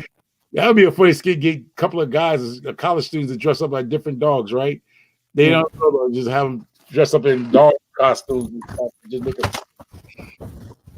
I mean, now when it comes to shorts, like dogs and pet videos, those always get the likes for some reason. I don't know why. Mhm. I don't know if you noticed on my channel, like those dog videos I make and the cat videos, they got like 200, 300 likes. Hey, if you get anybody watching what you doing, man, it's microphone. I'm watching you because I'm like, your numbers are looking great, bro. I have over 300,000 views on this channel. Man, listen, bro. That's what I say, man. Just keep doing what you're doing. Stay humble. Stay on your grind. Yeah, it's just you're gonna take off, man. I just got that feeling you're gonna take off. You keep doing what you're doing, man, and stay humble. Don't get cocky. Just stay humble like me. I stay humble. Stay real humble. Hello, touched by yawn. Hey. Oh, you got somebody that follow you with a yawning channel? Yeah. Yeah. Because I'm supposed to be giving this yarn away. I'm supposed to be doing it live. I might do yo. You know what I'm saying? The spice cake one here. I got the 2 rollies. I purchased these from Michael's, and Michael's got a Black Friday sale, so I'm hoping I can catch some more yarn. Yeah, this is a nice one here. This gray one is awesome. Yeah, so that person with the yarn, right? Touched by yarn. Yeah, I was supposed to do a giveaway this yarn and stuff. So I brought 2 of these. They had a sale, and I was just happened to be out there. And I'll be watching Garden State Garden. They be giving away this company, the Cloud Cake. I think it's cake. They got a different cake. This is called Cloud Cake, and this is called Spice Cake. Now this one feels good. This feels like a scarf type one. Hey, this one feels like scarf too. It's nice and soft. Yeah. So I was going to do these as a giveaway. I mean, it only with 2 giveaways because I think 2 of them you can make something. Because I think he gives the one that's a pound. They call it a pound. It's the big one like this. It's like 2 of these. It's this big, but it's just 2 of these basically. So I did that. So I mean, I talked to the lady at Michael's because she's a crocheter or a knitter or whatever, and she said usually to make something decent, you need 2 of these to make something decent. You probably can get one, but I don't know. Stuff to give away. Yeah. Sorry, my dog be trying to eat my food right now. Oh, your dog trying. Oh, man, you gotta train your dog a little better, bro. You can leave a steak sandwich in. Let's get this right. You can leave your burger. You can leave your food. Hey, hello. Oh, they go yarn. Okay. Yeah. I just why I came up is because that is some of the yarn that I get to make the hats, to make those hats. Yeah, this one here is a little heavy. It's a little heavy. Yeah, you would only with that kind, you would only need to use that one to make what? That one weight, because see the yarn I'm using right now is a 4 weight. So I use 2 different yarns. Okay. So that as you're How you making know the this, it's tighter. But yeah, that's a 6. If you look on it, it will say a 6. Look around on it and see there's a it says 5 balls, 5 something, 5. yeah. Oh no, it says 8 ounce. Is it 8 ounces or 20? Well, not 8 ounce. It's the weight of it. It'll say either a 5 or a 6. It's a much chunkier yarn. Yep, it is. Oh, it says 5. Let me show you. You can see it. That's it. Yeah. Okay. You see it 5. When it's either a 5 or a 6, I only use This one is a 3. Is a 3. Okay. What is the comment? I'm not a yarn. What is the comment? Because the lady at Michael's, she said she liked this because it can go with anything, and she said gray is the new thing for y'all. The people that's doing stuff now, gray. Yes. Oh, all right. Yeah. But what's another good company that I know Garden State Gardener gives out, right? Yeah, Karen is good. Also, oh my gosh, I got to think of it. Because Michael had this thing, right? They have this Burnett. Anything that is acrylic instead of polyester is a better yarn for making for hats, knitted hats that I make. Yeah. And also scarves. It's much softer than a polyester blend. Mm-hmm. Because a polyester blend is going to be itchy. Oh. You know, like when you get the Red Heart yarn, I do not use those for hats at all. I use those for lap blankets because you've got it down on your lap to keep you warm. Oh, okay. Because she sent me somewhere. Michael's have this section of bins of cheap type of yarns and stuff for like $5 or $3 or something like that. And somebody was telling me, I think who I was talking to, they were saying during Black Friday or this Black Friday sale thing going, you might find a whole bunch of that stuff going for $1. You can probably pick up around $3 to $5. Yeah. They got a whole aisle of that, a whole aisle of different type of yarns and stuff. I was like, I don't know nothing about no yarning. See this one? This is also Karen. It's a 1 pound. Yeah, it's a 1 pound. That's a 1 pound, and it's of course as you see right here, it says it's 4. Oh, okay. This one has basically 4 strands in this together. So I'm making a hat for someone right now out of this one. So it doesn't, the brand, I know some people like the brand names for some, but you're saying it's the weight, it's the 4, 5s, and 3s. So for a hat, you like to be in the 4s and 3s? Correct. And then a scarf, you need to be wearing those numbers if you had a nice good scarf. 5 to 6. I also make the hats out of also 5 and 6. Mm-hmm. I may put a 3 weight with it, because when you're doing these, you see the gap in these. Yes. You don't want too wide of a gap. That's why I use 2 yarns when I'm doing these. Mm-hmm. So that I'm trying to think, Kate, I've got one here. Okay. Yeah, because if you got a wide gap, if you don't put 2 where that section is like here, it makes it too open and your head doesn't stay warm. So this is for a child. Oh, okay. And stuff like that. But that's what the hats that I make look now, like. I see what people do. I don't know if you do it. You see that hat you have right in your hand? Yes. I seen people actually put like some type of cloth in it. They stitch it in or somehow. Where it's like you take that hat like that. It's a knitted hat, but inside it's like a nice soft cashmere. Inside they attach it. I don't know if you do that. I don't know. I don't, because I'm using yarn that is soft. Oh, okay. That isn't real itchy. Oh, okay. So this one was this one here has 3 with it. So that's even much tighter. You see how you're not seeing? Yeah, you can't see through it too much. Yeah. You can't see through it. You can see through it a little bit. But this will keep his head really warm, and these are very soft. Oh, okay. So yeah, those will be going to some people here in Missouri. I'm trying to get I'll be in Missouri. This last one done for I'll be in Missouri. Family. I'm going to the Jan Homestead Missouri meetup. So I'll be in Missouri in the spring. I will be there. Oh, you're gonna be there too? Okay, all I'm right. going to be there too. I'm being there, and I'm going to go because I own a couple of properties in Arkansas, so I got to go there anyway. So I'll be down there. Yeah, here's another one that I made. Oh, that was nice, nice. How long it takes you to do something like that? 2 hours.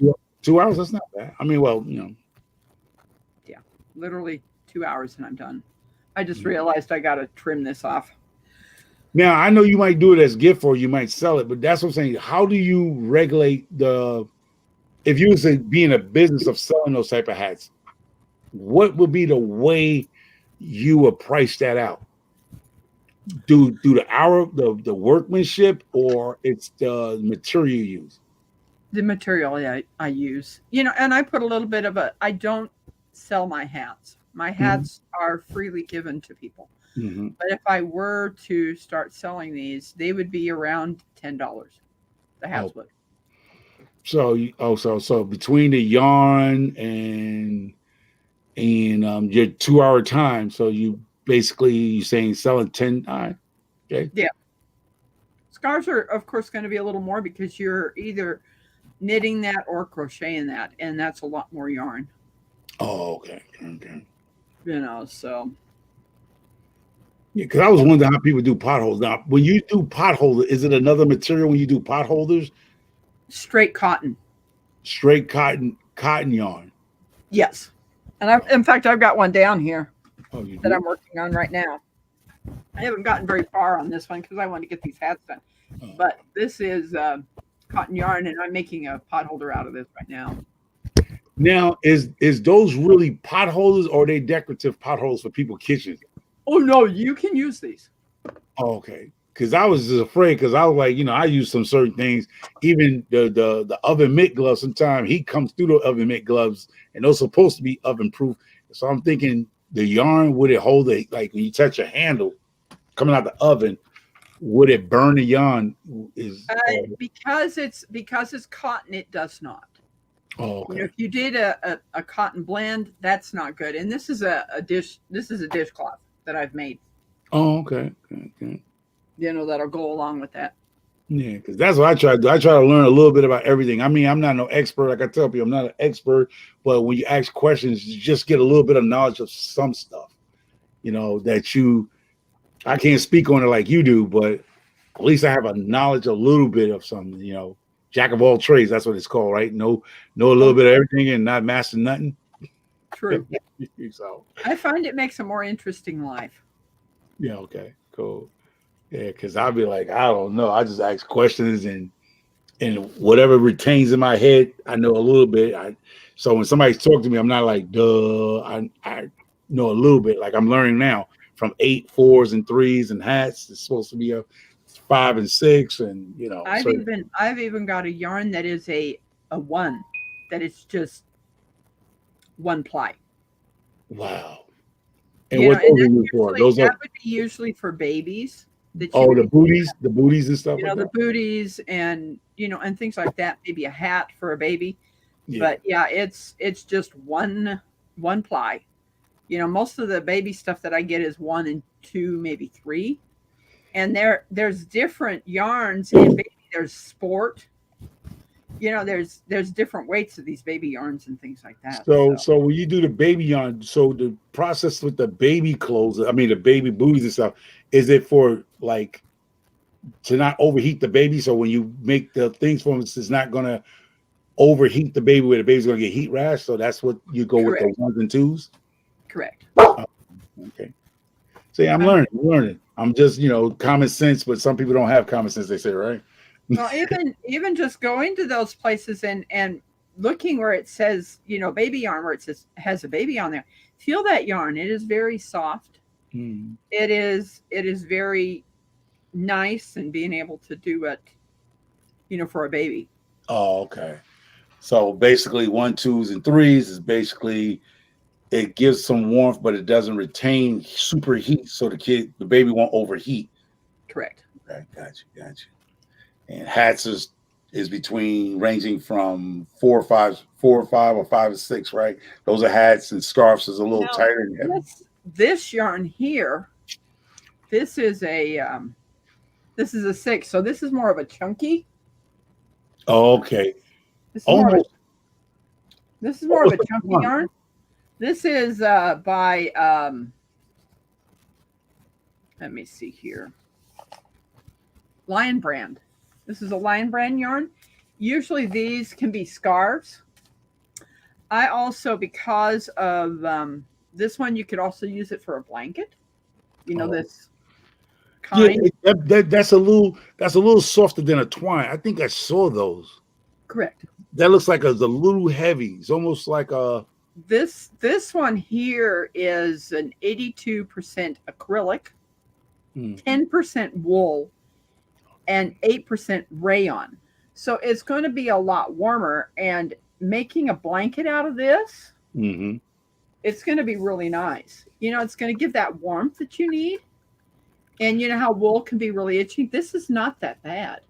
Now, when you make these things, how do you combat shrinkage? I don't know if this would shrink because of it only being a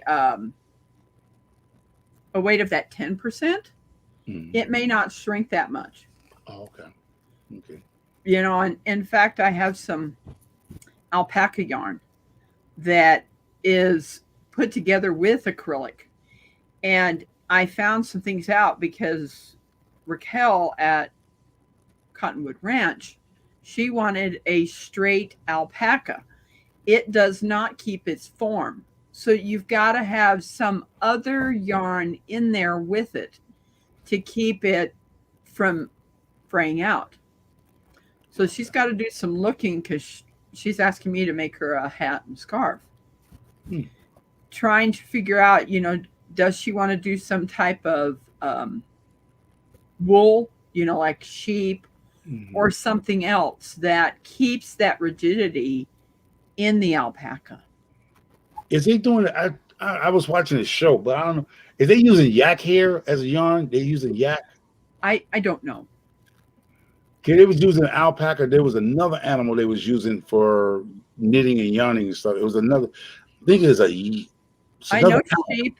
I know sheep. You do, but it's also, you know, some wool is pretty itchy. You know, there's Angora, you know, which is a sheep. You know, putting that with some fibers, but finding something that has some more rigidity to it instead of just the alpaca. Oh, okay, because I know it was another animal, but see, I be watching stuff and I didn't retain, but I know there's another exotic type of, not a sheep. It was like a yak or something. It was a type of animal they was using. I think it was in Peru. They was using for blankets. For blankets, wow. It was expensive. It's very expensive. This. Well, it's probably more along the lines of cashmere. What's cashmere made of? What? It is also made out of alpaca or llama. Okay. You know, or type of sheep that has that cashmere and things like that. So, you know, there's natural. You can buy natural fibers. But you got to be kind of knowledge in what you're using it for and know how to take care of it. Okay. You know, because when I had all this yarn that I had, a lot of it was very itchy. Oh. And I sent it to somebody that probably will know what to use it for than what I would know. Oh, okay. You know, and I gave her all the wool yarn that I had. You know. That's cool. I don't know what she's going to end up doing with it, but it makes me kind of intrigued. It's like, I wonder what's going to happen. Probably put it as a vest, you know, put it like a vest over your own clothes so it won't, you know, it won't sit on your skin. Yeah. So I think it'd be a vest. Yeah. Or even a sweater that you would have another shirt under it or something like that. Because I've got a wool sweater, but, you know, sometimes I wear short sleeves with it and it doesn't itch me, which is kind of interesting. That's cool. You know, but it could be the type of wool yarn that it is. You know, cool. That sounds cool. You know, so I'm learning a lot more about yarn than I used to. Okay.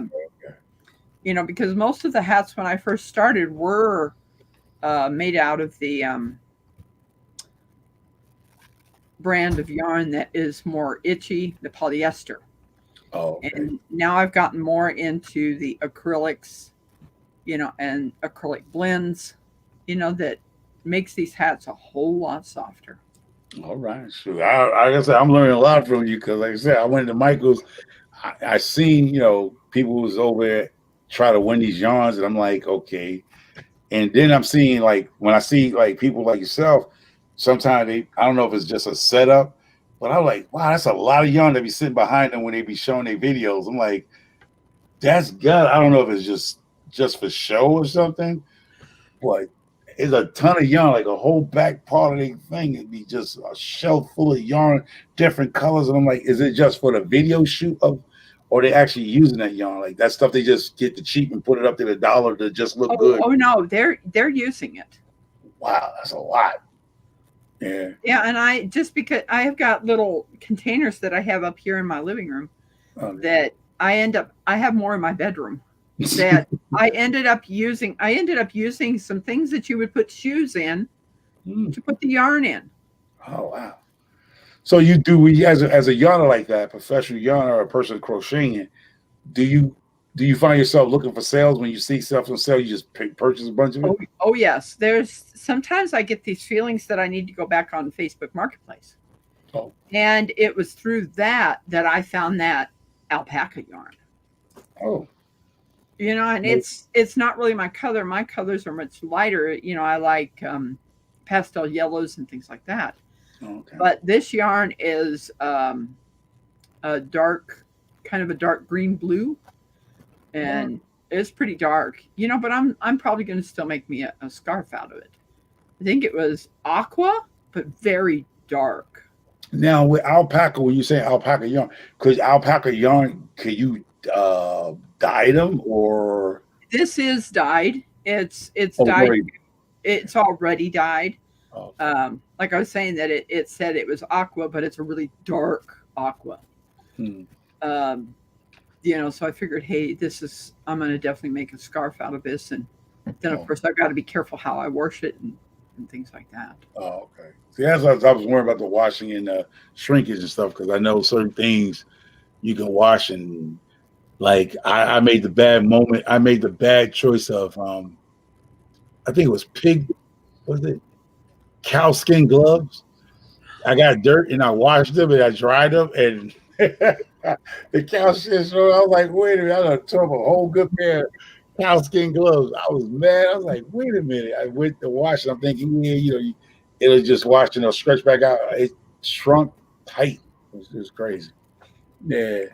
So that's it. But I'm glad. At least when I showed the yarn, at least I learned something by showing. That's what I was telling the chicken, like, just having a conversation, you realize some people you don't even realize can tell you what you need to do.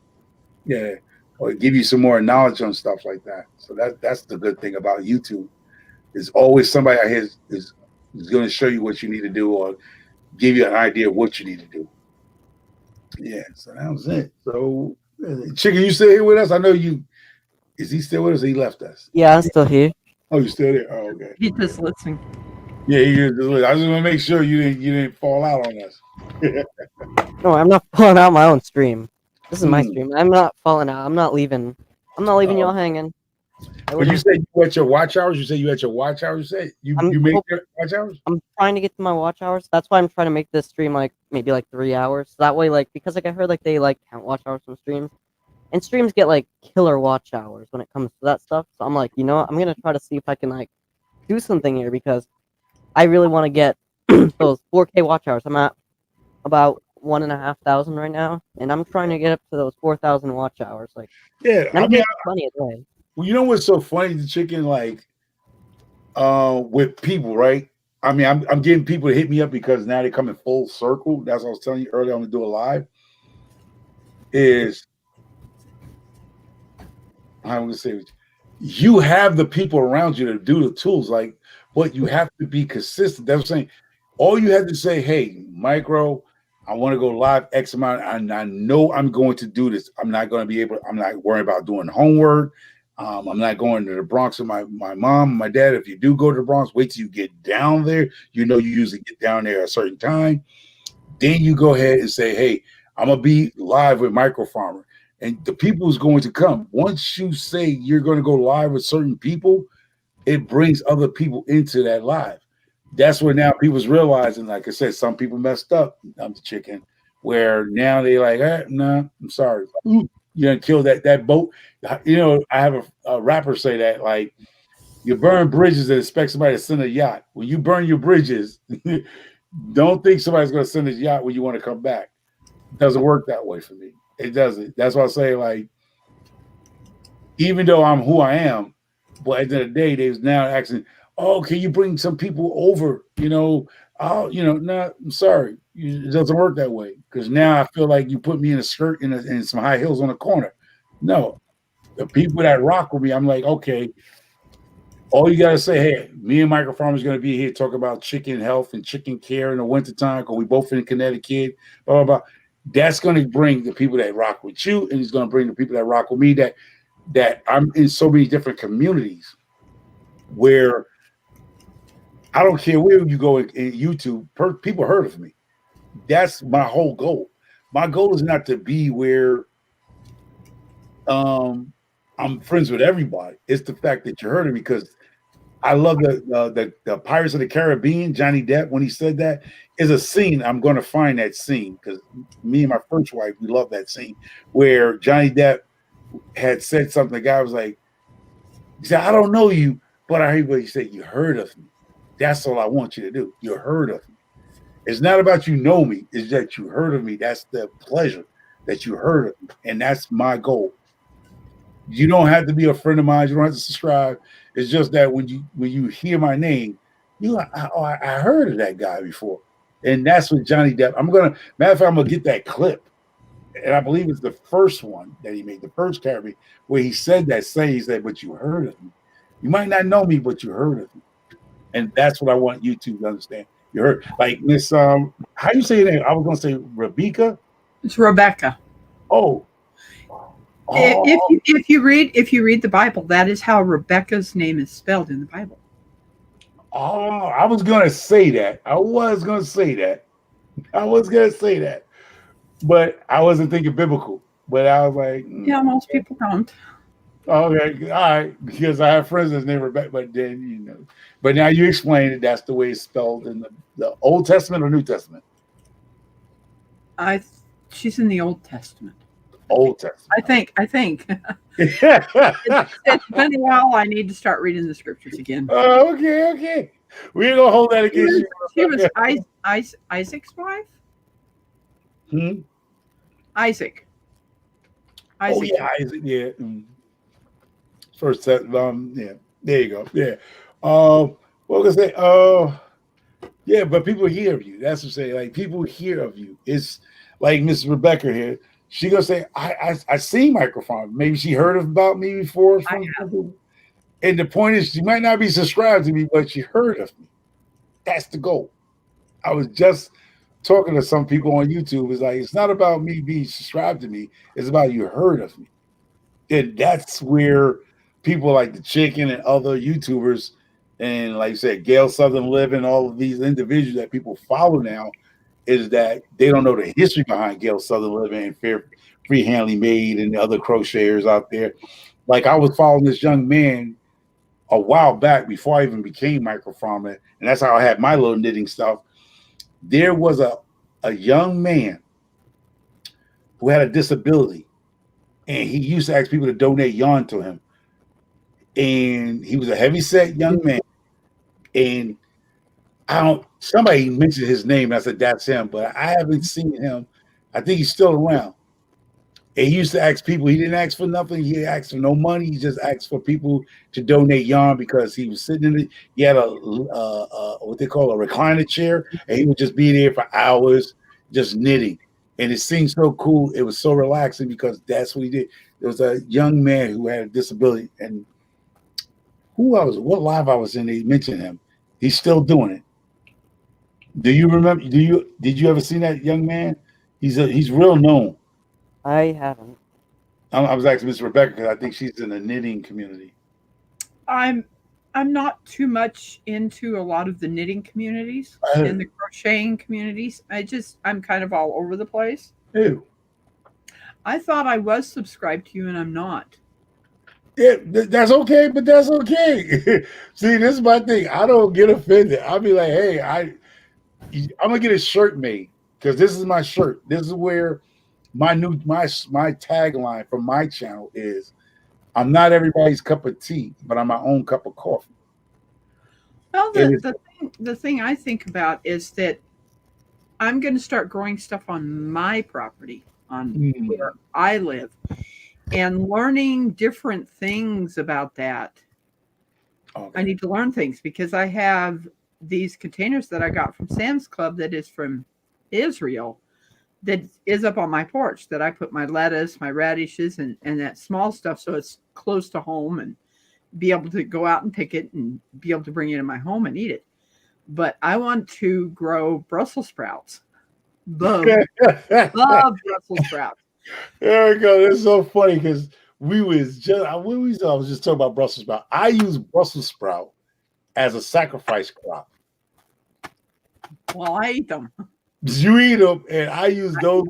I don't eat them, but I use Brussels sprout as a sacrifice crop because Brussels sprout tends to pests love Brussels sprout. All those aphids and all those nasty pests loves Brussels sprout for a reason. So I use them as a sacrifice crop where I'll plant Brussels sprout. No plan of eating it, but for some reason, all the nasty bugs that could take out somebody's crop tend to stay right there in the Brussels sprout area. They seem to not to go over the tracks to go mess with the other stuff. And I was like, and one day I almost made that mistake. And the reason why I found out that was I almost made a mistake because when I went over to the Brussels sprout, right, when I touched it, all these little white little flying little things and stuff, because I was going to snatch it all up and take it out, right? But some garden guard told me, leave it. Because why? They all in this one crop and they're not leaving. They got enough food to eat off this Brussels sprout. They didn't go mess with my tomatoes. They didn't go mess with my cucumbers. They didn't go mess with my kohlrabi. They didn't go mess with my... Didn't touch nothing else. They stayed right in that bed, that raised bed of the Brussels sprout. And it had no pest problems. Oh, wow. And so do you grow cabbage also? Yeah, grow everything. I'm thinking that probably that even helps your cabbage too. Yeah, that's what I said. I found out that's what, then when I did my research, it's a such thing as a sacrifice crop. And Brussels sprouts that you love to eat is one of those crops that if you plant it separate from away from your main food, somehow the pests love Brussels sprouts more than the other stuff. And I found out by mistake. And when I did, if you want to do your research, go look at it. It's called, it's a real thing called sacrifice crops. It's a sacrifice raised bed where that plant attracts all kind of other pesky animals and it keeps them away from your other food. Oh my God. You put it away from your other food. Like you'll put that crop good 20 to 30 feet away from your main crop. And for some reason, those insects, those pests do not go over. They'll stay right there and just eat Brussels sprout to the end of the season. It's called sacrifice crop. Oh my goodness. That's amazing. Yeah, so if you want to look into how to be successful on that end, just look up sacrifice crops. I will. And people purposely, even commercial farmers personally build a crop like that to keep the pests from the main crop. They profit crops. They actually plant crops that insects tend to love better. So it's a thing called sacrifice crops. Matter of fact, I hope I'm gonna look it up so I can show you exactly what it says. That is amazing. Welcome into the chat, Odom's Homestead. Hey, Odom, what's going on? Hi, Odom.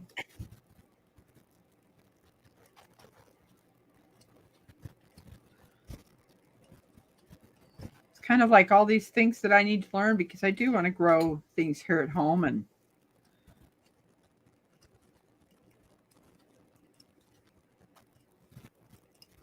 see, if I don't know if you can see it. Oh my God, I got tilted. Oh man, let me see if I can tilt it. yeah, it's that light. It's the light. But yeah, I will. I'm definitely going to write that down on a Post-it note. Let me see. Oh, there you go. You see it? That's what it is. You see it? Yes, I do. It's called a trap crop, also known as a sacrifice crop. It's a plant that you add to your garden to attract pests away from your main crops you are growing. So it's called a trap crop, which is basically Brussels sprout that you love to eat. Yeah, I roast them. Yeah. So that's what I learned by mistake as a garden. Like I said, you live long enough, you learn. And not that I'm an expert, it's just that the garden guard told me not to pull it up. I just left it in place because I was like, oh, it's so many. And I was like, if I disturb them, and if I take it down, all they're gonna do is go right over to where you don't want them. Yeah. So I left the crop right in place, and they settled back in on them. Because if I'd have took them and threw it and tossed it in, now the plants are dead, and they went all the way over my crops and the other crop. So I learned sacrifice, and I said, oh, and I learned something. Yeah. There's always these reasons, because as I was looking at the list of people for coming up on a live feed and, onto the panel, I wasn't sure which one I was going to click on. And when I seen that you were here, I was like, this guy knows how to grow things. Yeah. There was a bad thing that ended up happening. Some people just got too involved and they were doing microgreens. And they're not going to be at the farmer's market anymore because it was just getting too hard for them to keep it going. And I'm like, okay, what do I need to do to be able to grow my own microgreens at home? Ooh. Yeah. Do I have any here? Do I have to do it in my home, or can it be done outside? You do it right in your home. These right here. Oh wow. You can get these off of Amp. Well, right now you might can find these. I don't know where you actually at, but I'm in Missouri. You might still could find these. If you can't, you can actually get them on Amazon. Okay. Or you can go to this company right here called the American Seeds Company, and they'll, you can always order anything off of Amazon, whatever, if you want to go. And what you get is, do I have a tray here? Do you have a grow light? Do you have a grow light? I do not. I'm going to have to get this whole set up and. You don't have to get all set up. I'll show you something. Because you knew. I'm like I said, I'll show you something.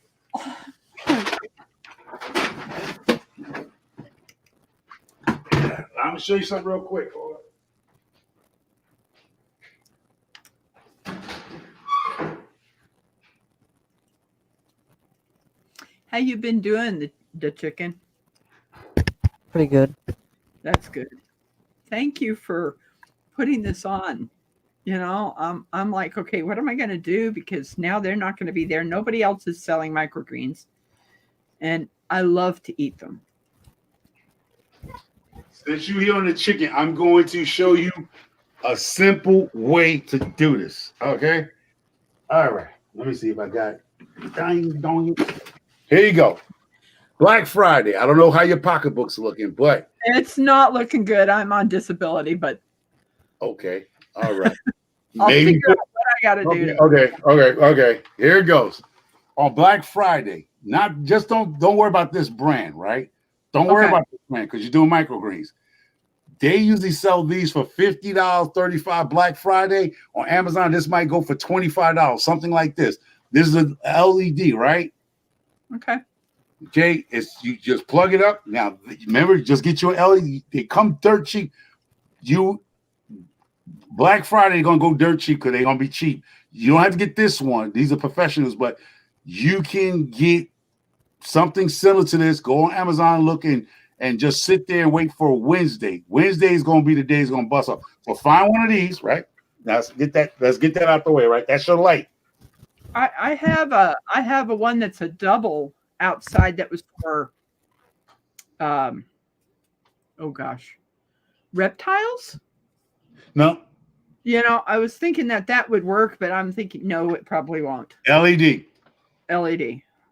There you go. Go on Amazon when you get off the live. Go check it out. Right now, you might have something like this around your house, just sitting around since you were from, Yes, right? yes, I do. Okay, here it goes. You find one this size, right? Okay. Find one that fits in here. Okay.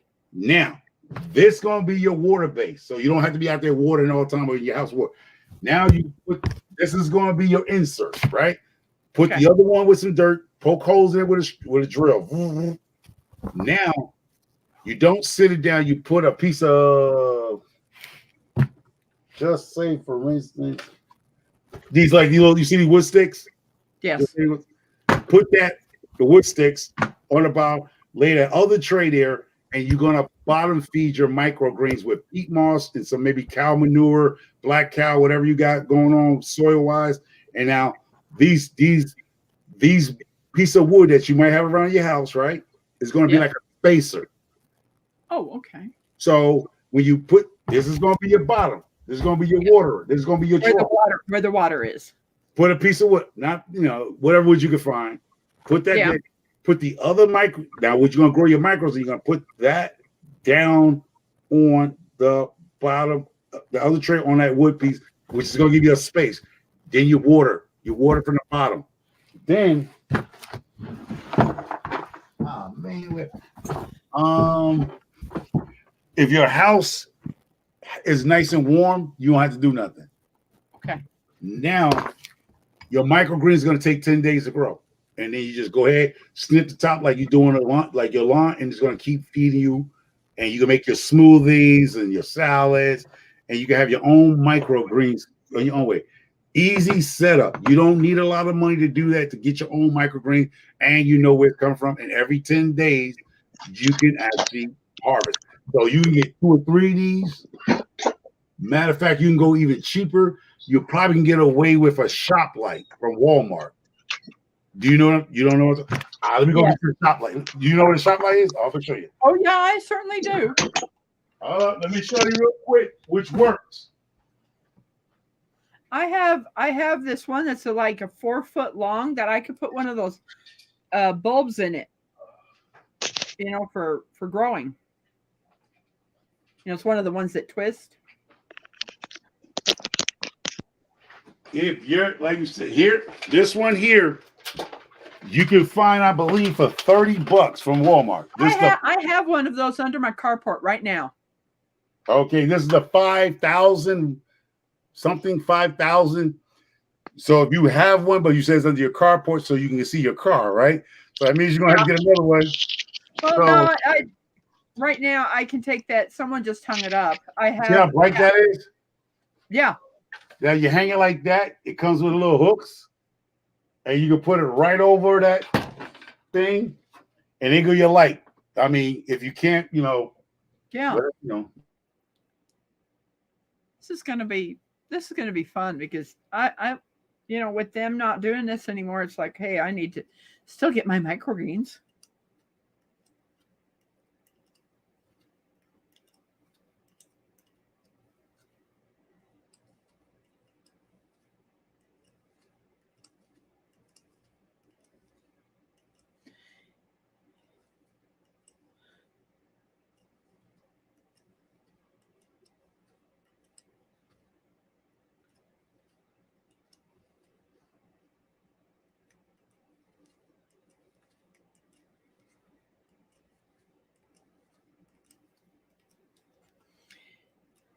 I knew I grew up in the time that they were doing more.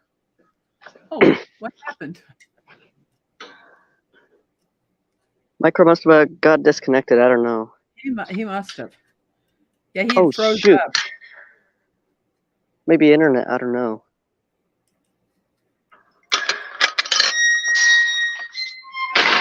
Oh shoot. What's going on? I just clicked a tab and it took me. Oh yeah, it did take me out of It's still red. It hasn't turned off yet. There, he's back. No, that's two of you. Oh nah, I'm removing.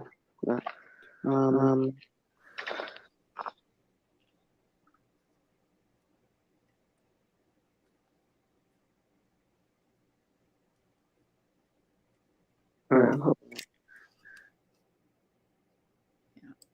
Comments. I'm back. Alright. I forgot my when I plugged up, I had my computer, so when I unplugged it, it moved out a little bit and cut the computer off. Like, yeah. That's how you do that. So if you're I'm gonna, I've got to do something because they had, of course, radishes, they had alfalfa and all those different things that they were selling to people, and I'm like, I've lost because of starting to do microgreens and things like that. I've lost a lot of weight, and a lot of people are going, "What is she doing?" And okay. I'm just eating So different. I'm so eating healthier. Good. So what you're doing is you're eating that, you're making smoothies, or you're acting salads, or I'm using it. I'm just putting it on salads and on sandwiches and stuff like that. I'm not doing, blending them or anything like that. okay. So yeah, because I did that. I ain't gonna kid you not. Even though if you do still use bread, I use pita bread, where you can actually take that salad and it's like the gyro bread. Yes. Instead of having the fluffy bread, you do the flat bread, and you can actually put those microgreens on it. Put you some like vinaigrette, whatever dressing on it, and you'd be surprised of the beautiful thing that it tastes like. You can actually goat cheese or blue cheese. It just give it a little kick to the blue cheese, and so you don't good. Eating healthy doesn't have to be bland tasting. That's what I'm going to say. No, it doesn't. Don't have to be bland. I hard boil eggs, and I'll make an egg salad and put those microgreens in there and eat it. And it's so nice to be a lot healthier and feeling a whole lot better. Yes, because what I was saying about what you said about my channel. Some people don't get my channel, and some people do. My channel is basically what I do. I try to teach you how to grow stuff, but then at the same time, teach you what not to do, because I can do experiments and fail at it and don't be hurting. Like some people can't afford to lose crops and things like that because their money just not that. But my thing is, what I try to show people is what not to do. Most time my stuff is with garden work is what not to do.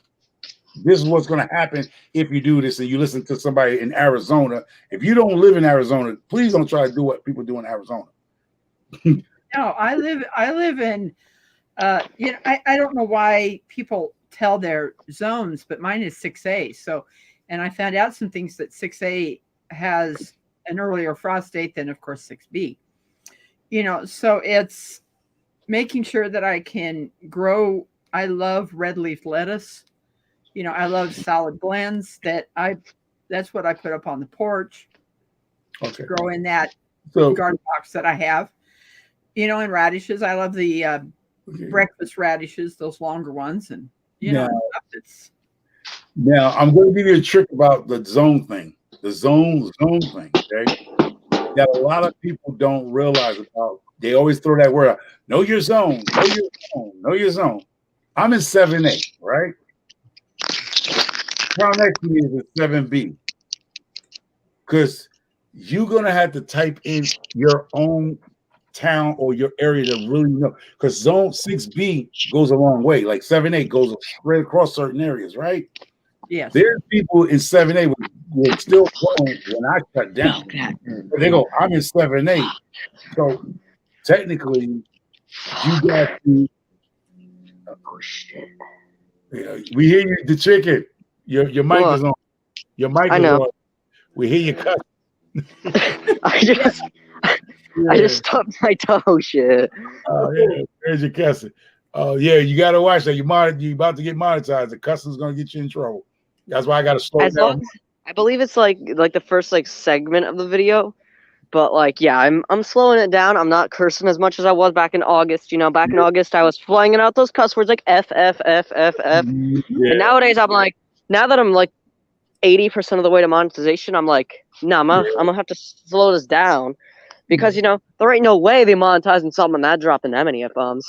As long as it's only, especially if it's like really early in the video, that is when they'd be like, nope, we're not monetizing this crap. Yeah. Okay, See, there you go. Because this is the reason why I started cooking with Micro Farmer, because the cooking show, there's no cuss unless I burn my hand with a hot skillet or something.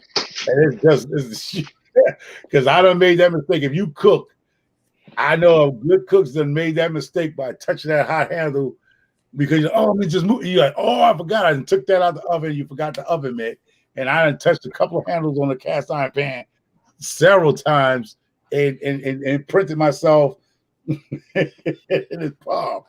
And I have one of those.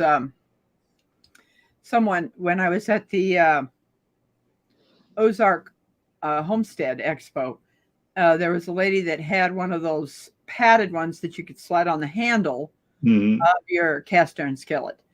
The thing is the one that I use is a for doing flat cakes, and that handle's pretty short and it comes up. So I use something else to grab that handle. It's too long, you know, that cloth one is. Yeah. So be careful, like grabbing pots and pans and stuff. But yeah, what I was saying, we said about the chicken custard, but what we said before that, what was that? It was about, you know, growing different things in different zones, because there's people in 7A that I was already shut down, and people, I'm in 7A and they were still growing. I'm like, how are you still growing? Because you're in 7A. It's where you have to go on your computer and type in your state or your town, and it'll tell or even it says even your zip code. You know, to know exactly where you're at, to know when your frost date is, you know, your first, you know, when your last frost date is and your first frost date, you know, when things are going to happen. Yeah, because they'll be like, I'm in 7A and I'm in 7B, but your frost date is different than my 7B or 7A. It's totally different. Because that 7A and B goes a long way. Yeah, so I hear people saying they throw it out there like that, and I'm like, yeah, that sounds great, but because people's in 7A still growing. When I was shut down, my ground is frozen technically here, and we're not even in December. It's done. It's been done since Halloween was done. Wow. You know, unless you had a greenhouse or something like that, but otherwise you're done. You know, Halloween, the October 31st, the first day of November, we're done. We only had like 168 or 100 and something days of growing this year. You know, so I would love to try to learn how to, you know, if I don't have a very big property. Having a greenhouse in the backyard would be so nice because I could continue to grow other things. And I, in fact, got some of those lick tubs. And on our Arms Family Homestead, they did these things where they put this pipe down in there and this cloth in there where the water would get wicked from the bottom to growing in those lick tubs for cows. So I'm going to be setting up some of those because being disabled and trying to get down on the ground, I can't do it. So having raised beds will help me out, you know, to be able to do different things. All right. You know? Like you said, you're on a small property. Like that's why I'm micro farm, because I'm in the backyard. I'm in the suburbs. So I have 30 hens, 9 rabbits. I had 10. I had more than that, but now we got 9 rabbits. I have 13 fruit trees. I have raised beds. I have a back to eating garden. And in the backyard. I mean, I don't know if you watch my videos, maybe when you get a chance. Well, I definitely will, because I was subscribed to you, and I know that. I know the channels that I've had, and I guess somehow I got unsubscribed from you. There you go. And now I'm resubscribed, and I'm going to go back and watch some videos so Yeah. that because there's this one guy that sent me some peach seeds, but I live on clay soil. Peach trees do not grow in clay soil. Now, how you do that is, if you watch my videos, I'm doing an experiment next year, which I already put in place this year, is where I buried 5-gallon buckets. So if you really want to grow a peach tree, what you do, since you're on clay soil, you will actually bury your bucket and put good soil with sand on it. So the plant is not going to drown itself. The tree's not going to drown itself. So what if you look at your area, yes, it might be clay soil, but it's still drained enough. So what you want to do is take a 5-gallon bucket, drill holes with like you see how you put the doorknobs, drill it through the door, Yeah. Drill 5 holes through that bucket, bury it halfway in the ground if you can. Put some gravel, you can put some sand, then you come back with some compost, or like leaves from your backyard or wherever you're at. Then you put black cow manure, then you put some topsoil, you put a little bit of, since you got clay soil, you don't even have to worry about peat moss, because what you want to do is where now you're going to grow, it's not that you're growing in a 5-gallon bucket. What happens is your main root system is going to sit in that bucket, and the water is going to drain into the mud spot, the clay soil, and drain out. You're not really growing. What happens is that tree root is going to go through those holes into the ground and be able to survive and drink from there. So those are things I'm doing. JK, what's JK? JK love Homer. What is JK? Tiny Farm Nugget. What is JK? I don't know what JK is. Oh, you're we back. Oh, we back. That's what we do. I don't know. I don't know what JK. Everybody doing. I think we back. Or I don't know. I don't know those. I'm old, man. I'm old. I don't know what those abbreviations are no more, man. I don't know what JK Love is. I'm assuming WB is we're back. That part I might know. I'm no watching. Oh, just kidding. Oh, that's what it's called. Oh, JK is just kidding. Oh, wow, man. I'm getting old, bro. Out of it. I'm getting to be my parents. Like, what are you talking about? And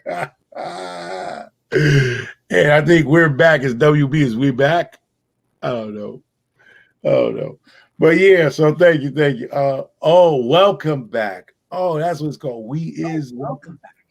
Welcome back is WB. Okay, see, Miss Rebecca, we learned it. Yes, we are.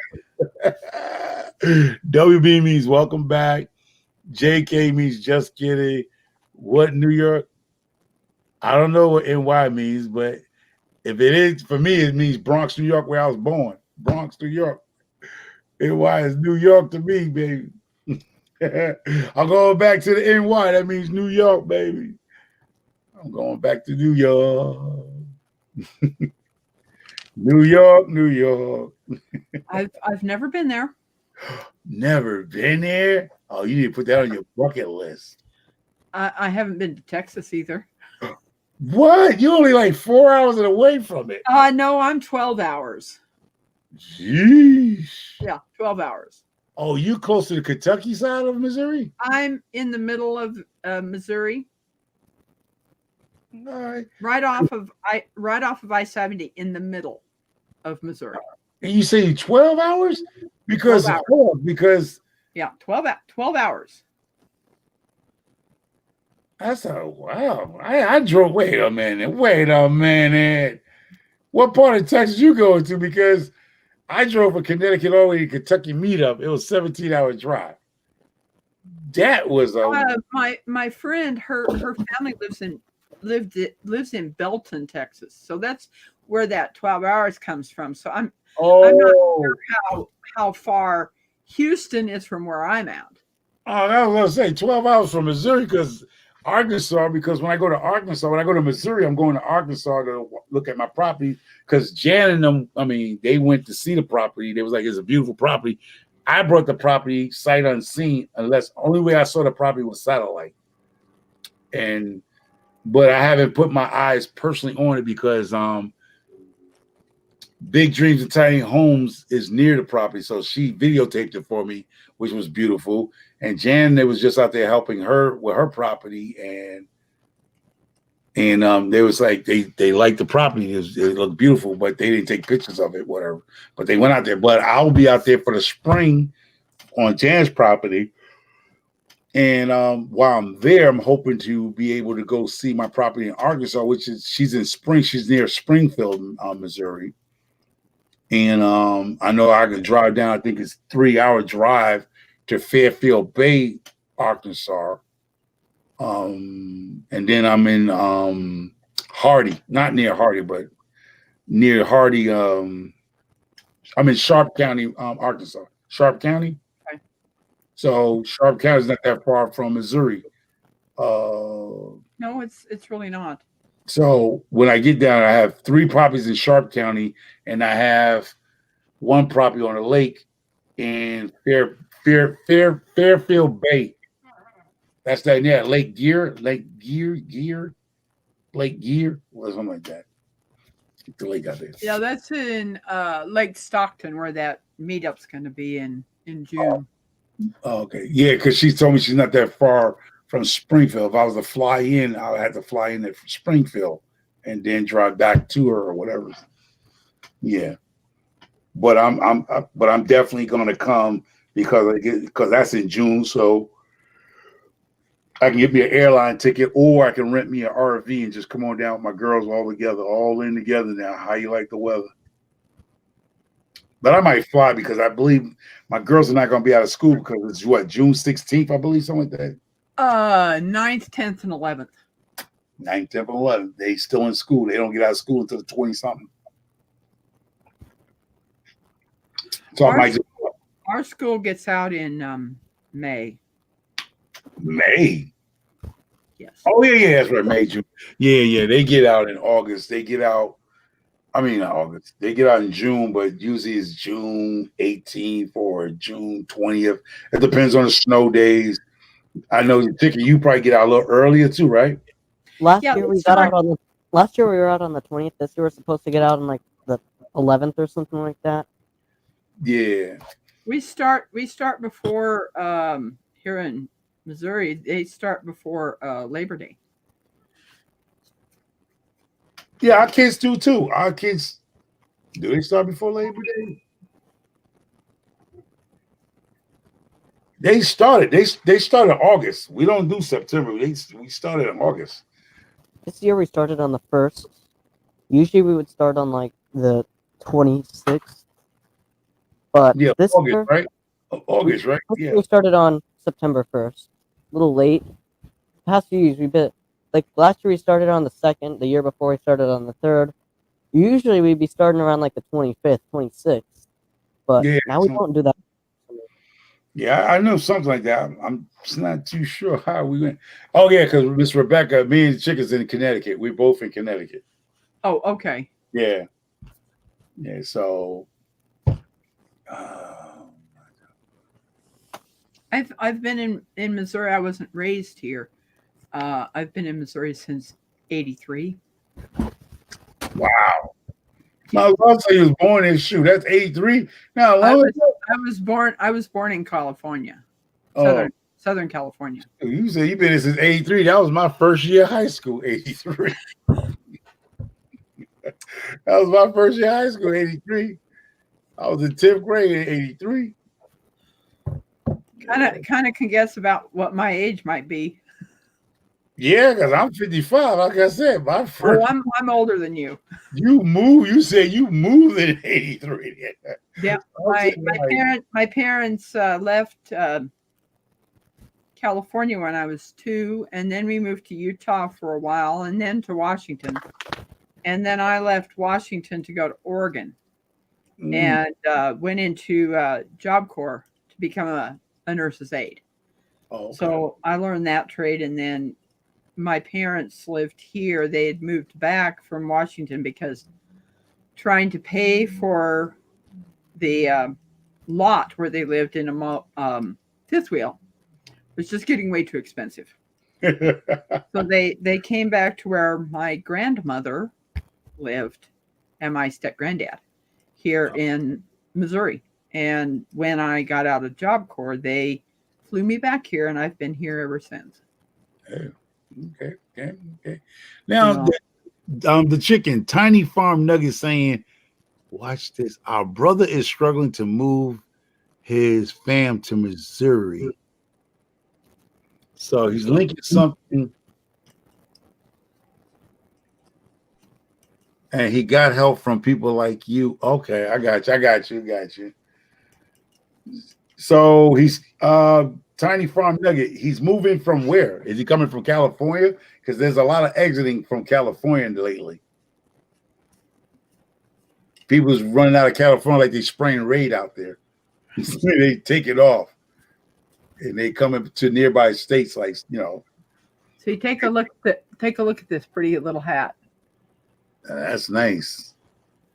Now, what happens is when you go up, how you pull it to get the tip? I'll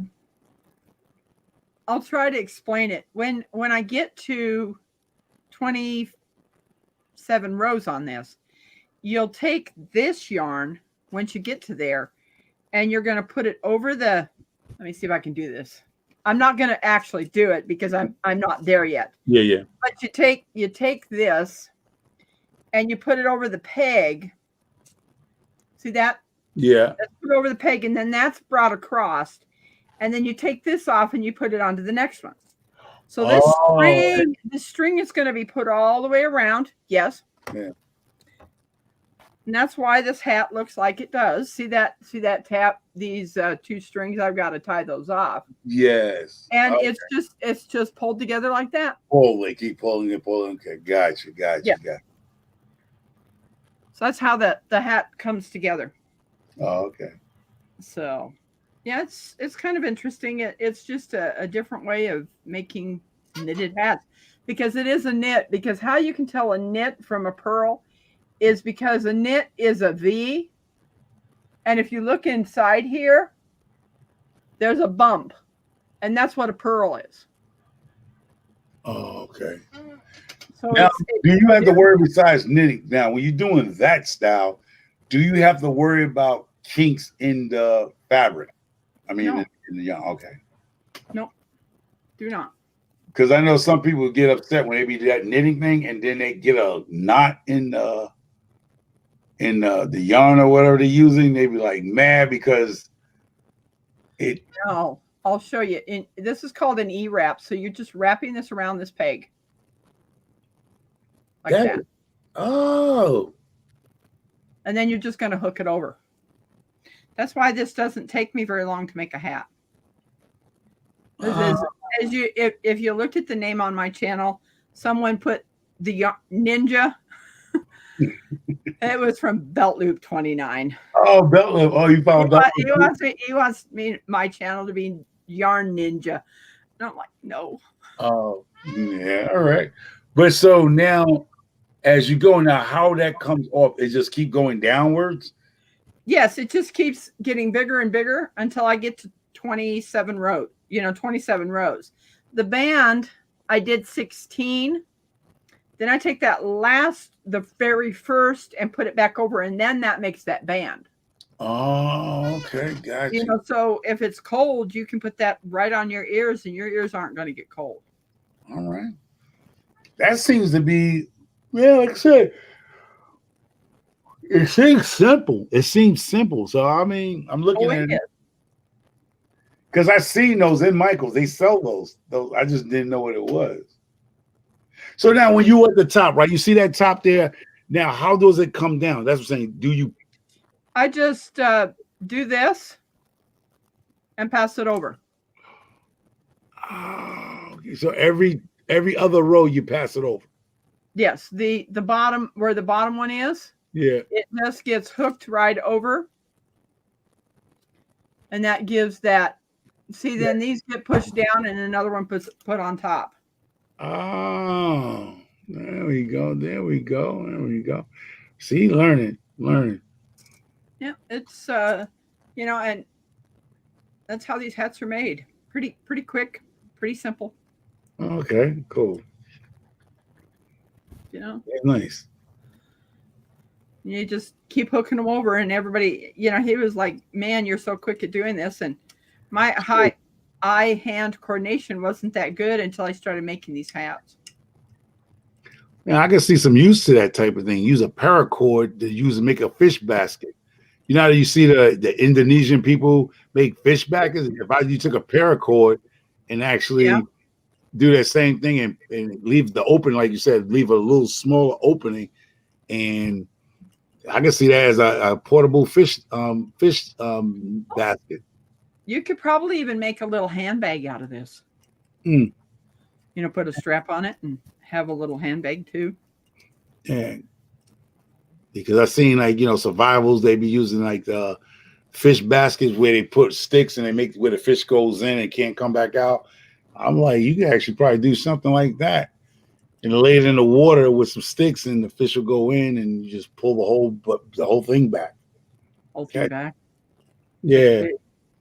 Yeah. Just pull it back.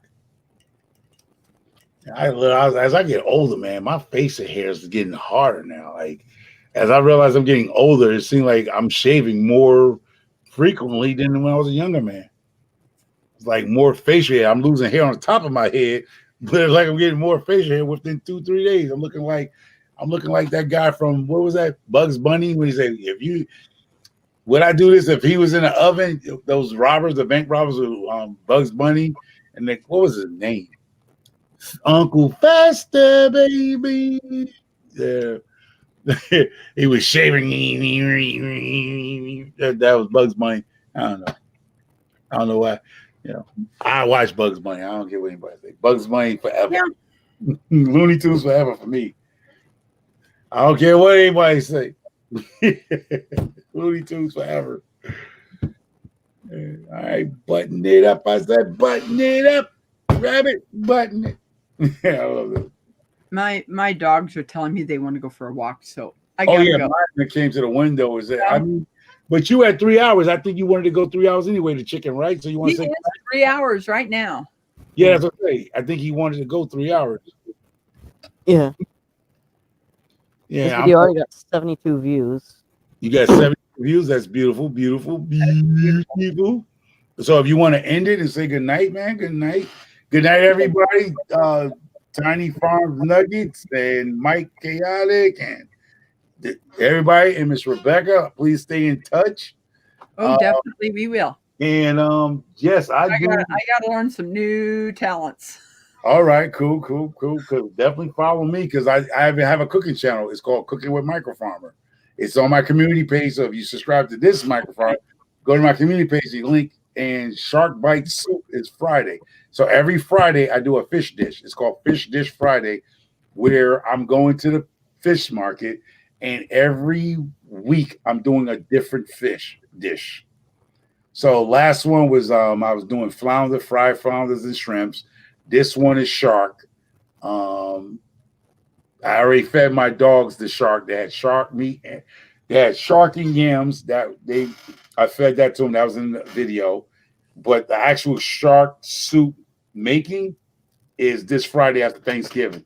It gives somebody, they sitting home fat and full, nothing to do. They can actually watch Fish Dish Friday. That's what it's called. Fish Dish Friday. So every Friday I'm doing a fish dish. So every year be a different fish. It could be a shark, tuna, salmon, trout, whatever they got in the fish market. You can't go wrong with fish. Fried fish, stewed fish, roast fish, fish soup, octopus, whatever, anything that's coming out to sea, I'm cooking. Crawfish, lobster, whatever, the fake scallops. it's so sad that you don't even know a real scallop or not. I don't do a DNA test. They were showing that too. People was using a fake scallops in this fish that they're using, and it looks like a scallop, but it ain't a scallop. But who has a test? They're gonna ship the scallop to be tested if it's a real scallop. I'm like, really? They sell it as a scallop, but you wouldn't know. You know? Here's my dog. Oh, you have a pup? Oh, I'm not sure how old he is. This is Denver. Oh, you got a chocolate. Is it a chocolate lab? No, he's black, but he's a lab mix. Oh, okay. I got a yellow lab. I have a yellow lab and I have a puppy like the chicken. The chicken. I have a pit bull lab mix. Yeah, she's Katie. I got her from the Kentucky meetup. Yeah. I really want to go to one of these meetups, but my schedule is like the tightest thing on earth. Like we have like so much homework over the weekends. And it's awful. No, there's gonna be a whole bunch of meetups in the summertime if you whatever you're doing. And in fact, when is gonna be like the big what's gonna be like the best meetup that could be like what is gonna be like the next big meetup that I could possibly go to? Like I heard there's gonna be one on like April 1st, right? That's gonna be like that's Black Tropical Homestead. Then you're gonna have Jans, but there's ones between Jans. There's stuff in North Carolina. That's what I'm saying. However you want to set it up, you know, I understand. Like I said, I don't know your personal life, the chicken, but like I say, if you can get a chaperone, man, I don't mind helping you get there. Like I said, but you got to have a chaperone, like your mom or your dad or older cousin or somebody that come and accompany you. A chaperone. I would likely have to like take an airplane down there because like if my parents would like come with me, they would have to bring my entire family, and when they come down there, there's no way they're gonna be able to sit in a car, because to get down to Georgia, that's like 3 days of driving for us since I have little siblings, and when they do that, yeah, we're probably gonna have to like take a flight because there's no way that I'm gonna survive 3 days with a car full of 8-year-olds. Yeah, so yeah, that's what I'm saying. Unless you have a cousin or an older person they trust you with, or an aunt, where like I say the whole family can't afford the whole trip or something, because the from Tweed Airport here, the Tweed, which is behind me, ain't but like 10 minutes airport behind me. Yeah, I can leave from Connecticut straight to Savannah. That's how I'm leaving out here. I can catch an Uber from my house where I don't have to worry about no toll. Catch an Uber, catch the plane out of Tweed Airport here in Connecticut, which is in New Haven. Fly straight into Savannah and come right back and catch an Uber home and keep it moving. I don't have to drive to New York to catch a flight to Savannah. I'm probably gonna like end up like taking a car drive, maybe like 30 minutes to our closest airport is the international one, just in like Windsor Locks. Because, they go in there. That's what I say. You're closer to what, Hartford? Yeah, I'm closer to there. It's maybe about an hour from Hartford, and then like maybe like 45 minutes, an hour from where you are. Mm-hmm. Yeah, so no, Hartford's like a 2-hour drive from me. The only thing that's close to me is Tweed Airport and New York. But since we have the Tweed Airport opened up, it flies from here in New Haven, Connecticut, straight to Savannah. So that's beautiful, because usually I have to drive all the way to New York City to go to JFK or LaGuardia to fly up out, or I have to go to Westchester County Airport to fly out. Now Tweed has a service. Was it Alvo, whatever, that airline here. Go straight from here, boom, $15 cab ride to New Haven. Uber, get on the plane, fly to Savannah, because they're going to be in downtown Savannah, catch a cab to the hotel. When I come out the hotel, get on that plane back to here and be home. I would not even be tired, because the flight I think is a 2 hours and 20-minute flight. That's nothing. That's listen to my AirPods, my iPod, or whatever. Yeah, probably like a 2-hour flight. Yeah. And yeah, I'll probably stay at like a hotel down there. I don't know what they have for hotels in Savannah, but you know, if I were to go, I'm probably gonna stay at like a hotel there somewhere. I'm gonna make sure there's gonna be an extra large hotel room, because I'm not sure in a tiny hotel room with my little siblings, because they'd be like. But how many family members are you talking about? You say you have a large. I Yeah, I have 3 siblings and 2 parents, and Yeah, so but we have 6. 6 all together. I mean, 6. You can actually get that flight. I kid you not. If you look at the flight, you probably round trip ticket is probably $200 per person if you get it in advance. So you're looking at 6 times 2, 2 times 6 is $1,200. Not talking about the hotel fee. So you're probably gonna have to book 2 bedrooms. I mean, you're gonna have to book 2 hotel rooms side by side. That's probably for the weekend is gonna run you probably like another. Yeah, you're looking at probably close to $1,500 to $1,700 for the whole trip for your family to go down there. Yeah. It's But it's a that's not 14-hour drive straight down. There's 956 miles, but I could spend 280 on a flight, which is only 2 hours. It's yeah. Do you have an older sibling or cousin or aunt that probably can yeah, go? Yeah, that's it. Just you and your aunt. You just need a chaperone, so you don't have to bring the whole family down. You know, yeah, it'll be just an easy flight down without having to worry about my little siblings screaming the entire plane, because we went Yeah. down to Key West last year and they were screaming the entire flight down. They'd be like, ah, ah. Because do your parents are involved with you in your YouTube? Like they see what Yes, you're they doing on YouTube? Okay, so you can just say, hey, like, listen, all you need is a responsible adult to rock with you. I'll get you there. It's just that you got to have a family member with you. You know that's just what it is, bro. Yeah. I don't have a problem helping you get down there, bro. Just let me know because you go. That's the whole problem. Can you go? Because it's a weekend. It's a weekend, so you're not. Yeah. Weekend. And plus, there's like nothing. Plus, I'm not really gonna be doing anything on April 1st, other than just like sitting on the couch all day and contributing enough to the society. But then I'd be going down there, and I don't know. I'd probably end up doing is I'd probably get out of school on Friday, and then I'll probably take the flight down to Savannah at maybe in the evening. So I'm there for Friday night, and we check into the hotel. We go to meet up the next day, and we fly back up Sunday. You catch a flight, because trust what I tell you, ain't nobody gonna be down, but people gonna be there. But if you catch a flight out of here at 6, 7 o'clock in the evening, you'll be down in Savannah at 9. So that's when things are starting to jump anyway. It gives you time to get from school, pack your stuff up. You're not in a rush. You just woozy on down to the airport, wherever you gotta go. Catch a 7 o'clock flight. By 9 o'clock, you in Savannah looking at somebody. Yeah. Because that's what I'm gonna do. I'm book my flight early so I can get that little $200, $230 round trip ticket easily. Yeah, I might make a few phone calls. I might know somebody that lives in Savannah and be like, "Listen, I don't need a hotel. I'm gonna give me a hotel room. I'm gonna give you a hotel room, man. I ain't gonna lie. I'm gonna give you a hotel room, man. I would, because I'm not thinking right now. My head is foggy. I know some. I got family in Georgia, but I don't know who's in Savannah. I'm not too sure, but somebody, I do a little shout out there. I find somebody. Yeah, I don't mind sleeping on the couch. I don't mind sleeping on the floor. I just need a place to just sleep on. But yeah, the hotels now I can get a package deal. So that's what I'm saying. If you want to go, man, just get you a chaperone, man.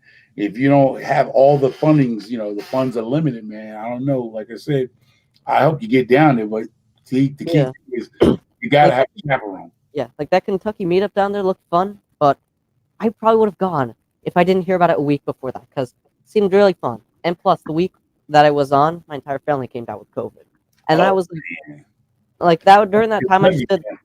The Kentucky meetup was fun, man. I ain't gonna lie. I came down there, and you know me, I was the only guy down there, but I had fun. Those, like I said, the Kentucky meetup was awesome, y'all. I be telling people I can't wait for the Missouri, because it's I don't know, it's just different when you meet people in person. It really is, because it's just, I don't know, it's just it's like when people say they go to a football game, a baseball game, a basketball game, you feel the energy. Yeah. It was good. It was a good energy. It was like you was meeting up with old friends. That's how I felt. Had a nice time. We did the race cart with the luggage carts and stuff. That was fun. I didn't yell enough to where my voice went almost. I had so much fun out there. Yeah, with the vehicle I have and being on disability, I usually just go to the ones that are close, which of course the Kansas one was fairly close, and then of course that was a 3-hour drive to Kansas, and then the one down to the the Ozark meetup. We went to those two. Yeah, I like the part where people, when I came down it, right, people coming in the Kentucky meet, they're like, oh my God, it was a 3-hour drive. Oh my God, it was a 5-hour drive.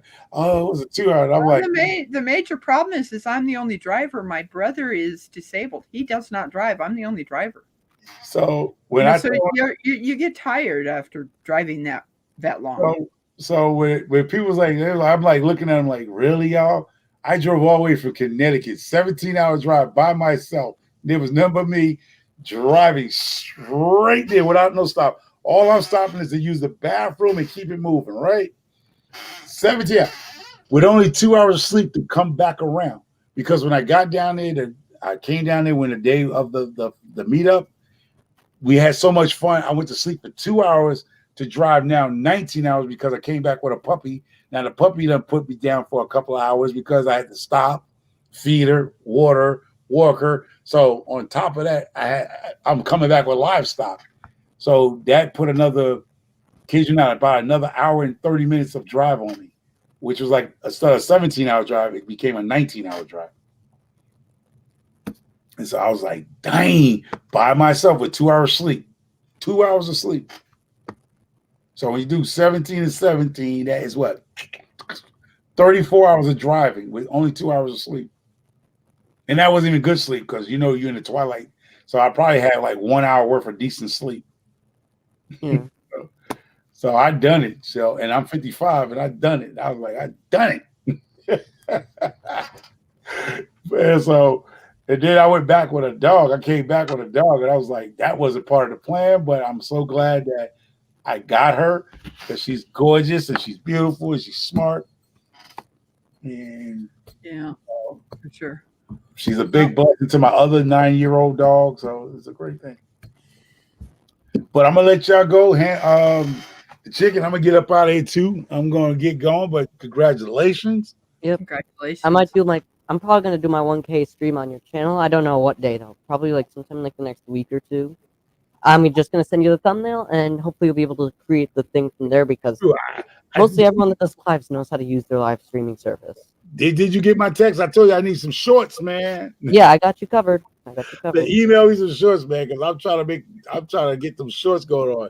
I'm about to do the chicken shorts. I'm gonna go out here and look at the rabbits like Oreo, marshmallow. I'm gonna just do rabbit shorts like Snoopy. Snoopy is like, I kid you not, Snoopy is like my show rabbit.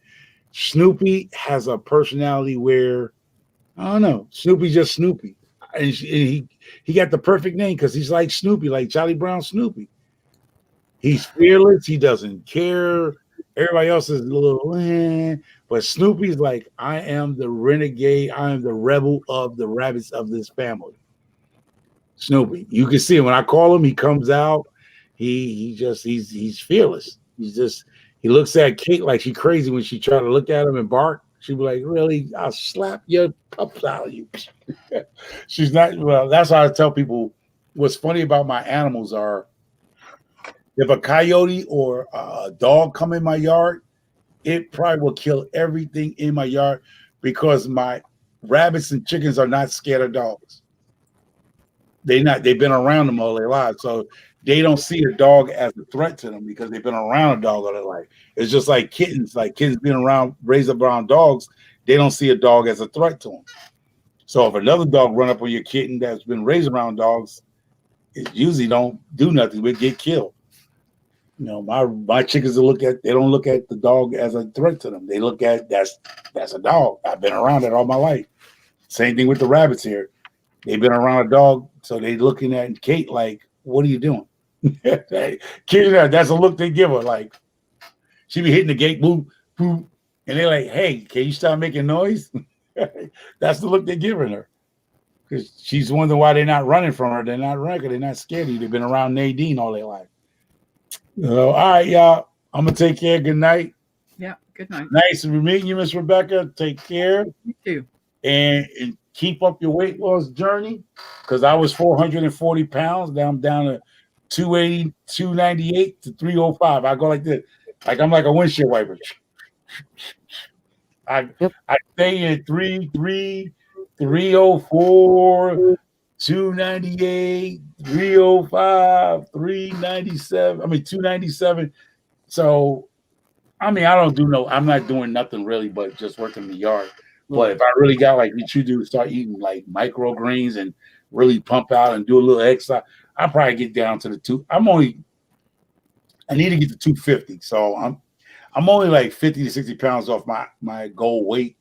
And people are like, man, I wish I only had 60 pounds to lose, man, but I'm down to 50 pounds really technically to get to my ideal weight. I want to be 250. I'm 6'1", 250. I'm in my good comfort zone.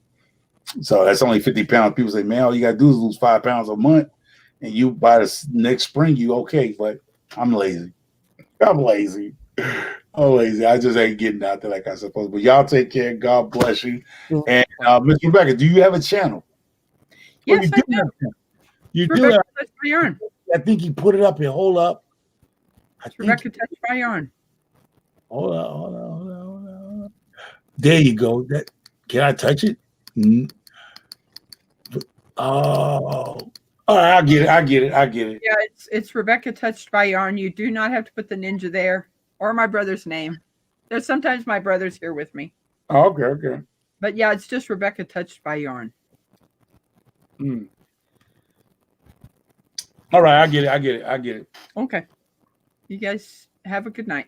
All right. Later. Bye. And I'm gonna do my stream on Micro Farmers channel in like a week or two. But take care, y'all. Cool. I'll be there, bro. Like I said, I'll be there with gifts, bearing gifts, bro. You know me, I'll give gifts out, man. I mean, that's what. All right, so. What was that? Sheesh. Man, that was Pink. Coming out when the party started. So you said that. All right, y'all. Take care. So you definitely get up and go. So when you say you on your watch house, you what, 3,000 and change? You said? I'm just about at my 2,000, about like 1.6, 1.7 thousand. Man, you I'm need trying to get to my 4K, but I'm hoping to get it by the end of the month since they're coming in steadily and my most popular videos starting to get views again. So yeah. So you know what you can do when you get home from school on Fridays, if you can, bro. See, Simply Jan goes on at 6 p.m. her time, which is 7 our time. So if you get in front of her at 7, people that's waiting for her, and you say, hey, I'm gonna be with Micro Farmer, blah blah blah, brother, you're gonna I analyze stuff where you can get in where you fit in and get those people, because those people are waiting for Jan to come on at 6 o'clock her time, which is 7 o'clock our time. So you gotta be 6 her time, it's 7 o'clock our time. So you need to be, what I said, 7, yeah, 7. So 6, you need to go 6 o'clock our time, because those people are waiting for her to come on. So you can snatch some of those people. That's what I'm telling people. It's all about how you do it. Like, and another way you can get it is, you see how Saturday there was no chat. On Saturday.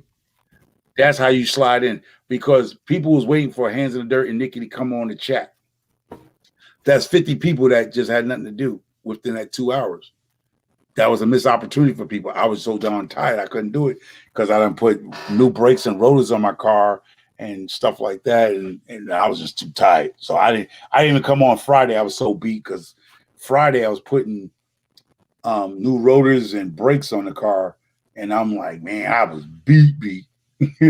So and then Saturday I was just still tired. I was like, and then I was around with that the 24-hour live, that 1 hour thing from the Motor Geek. So I was around there supporting them.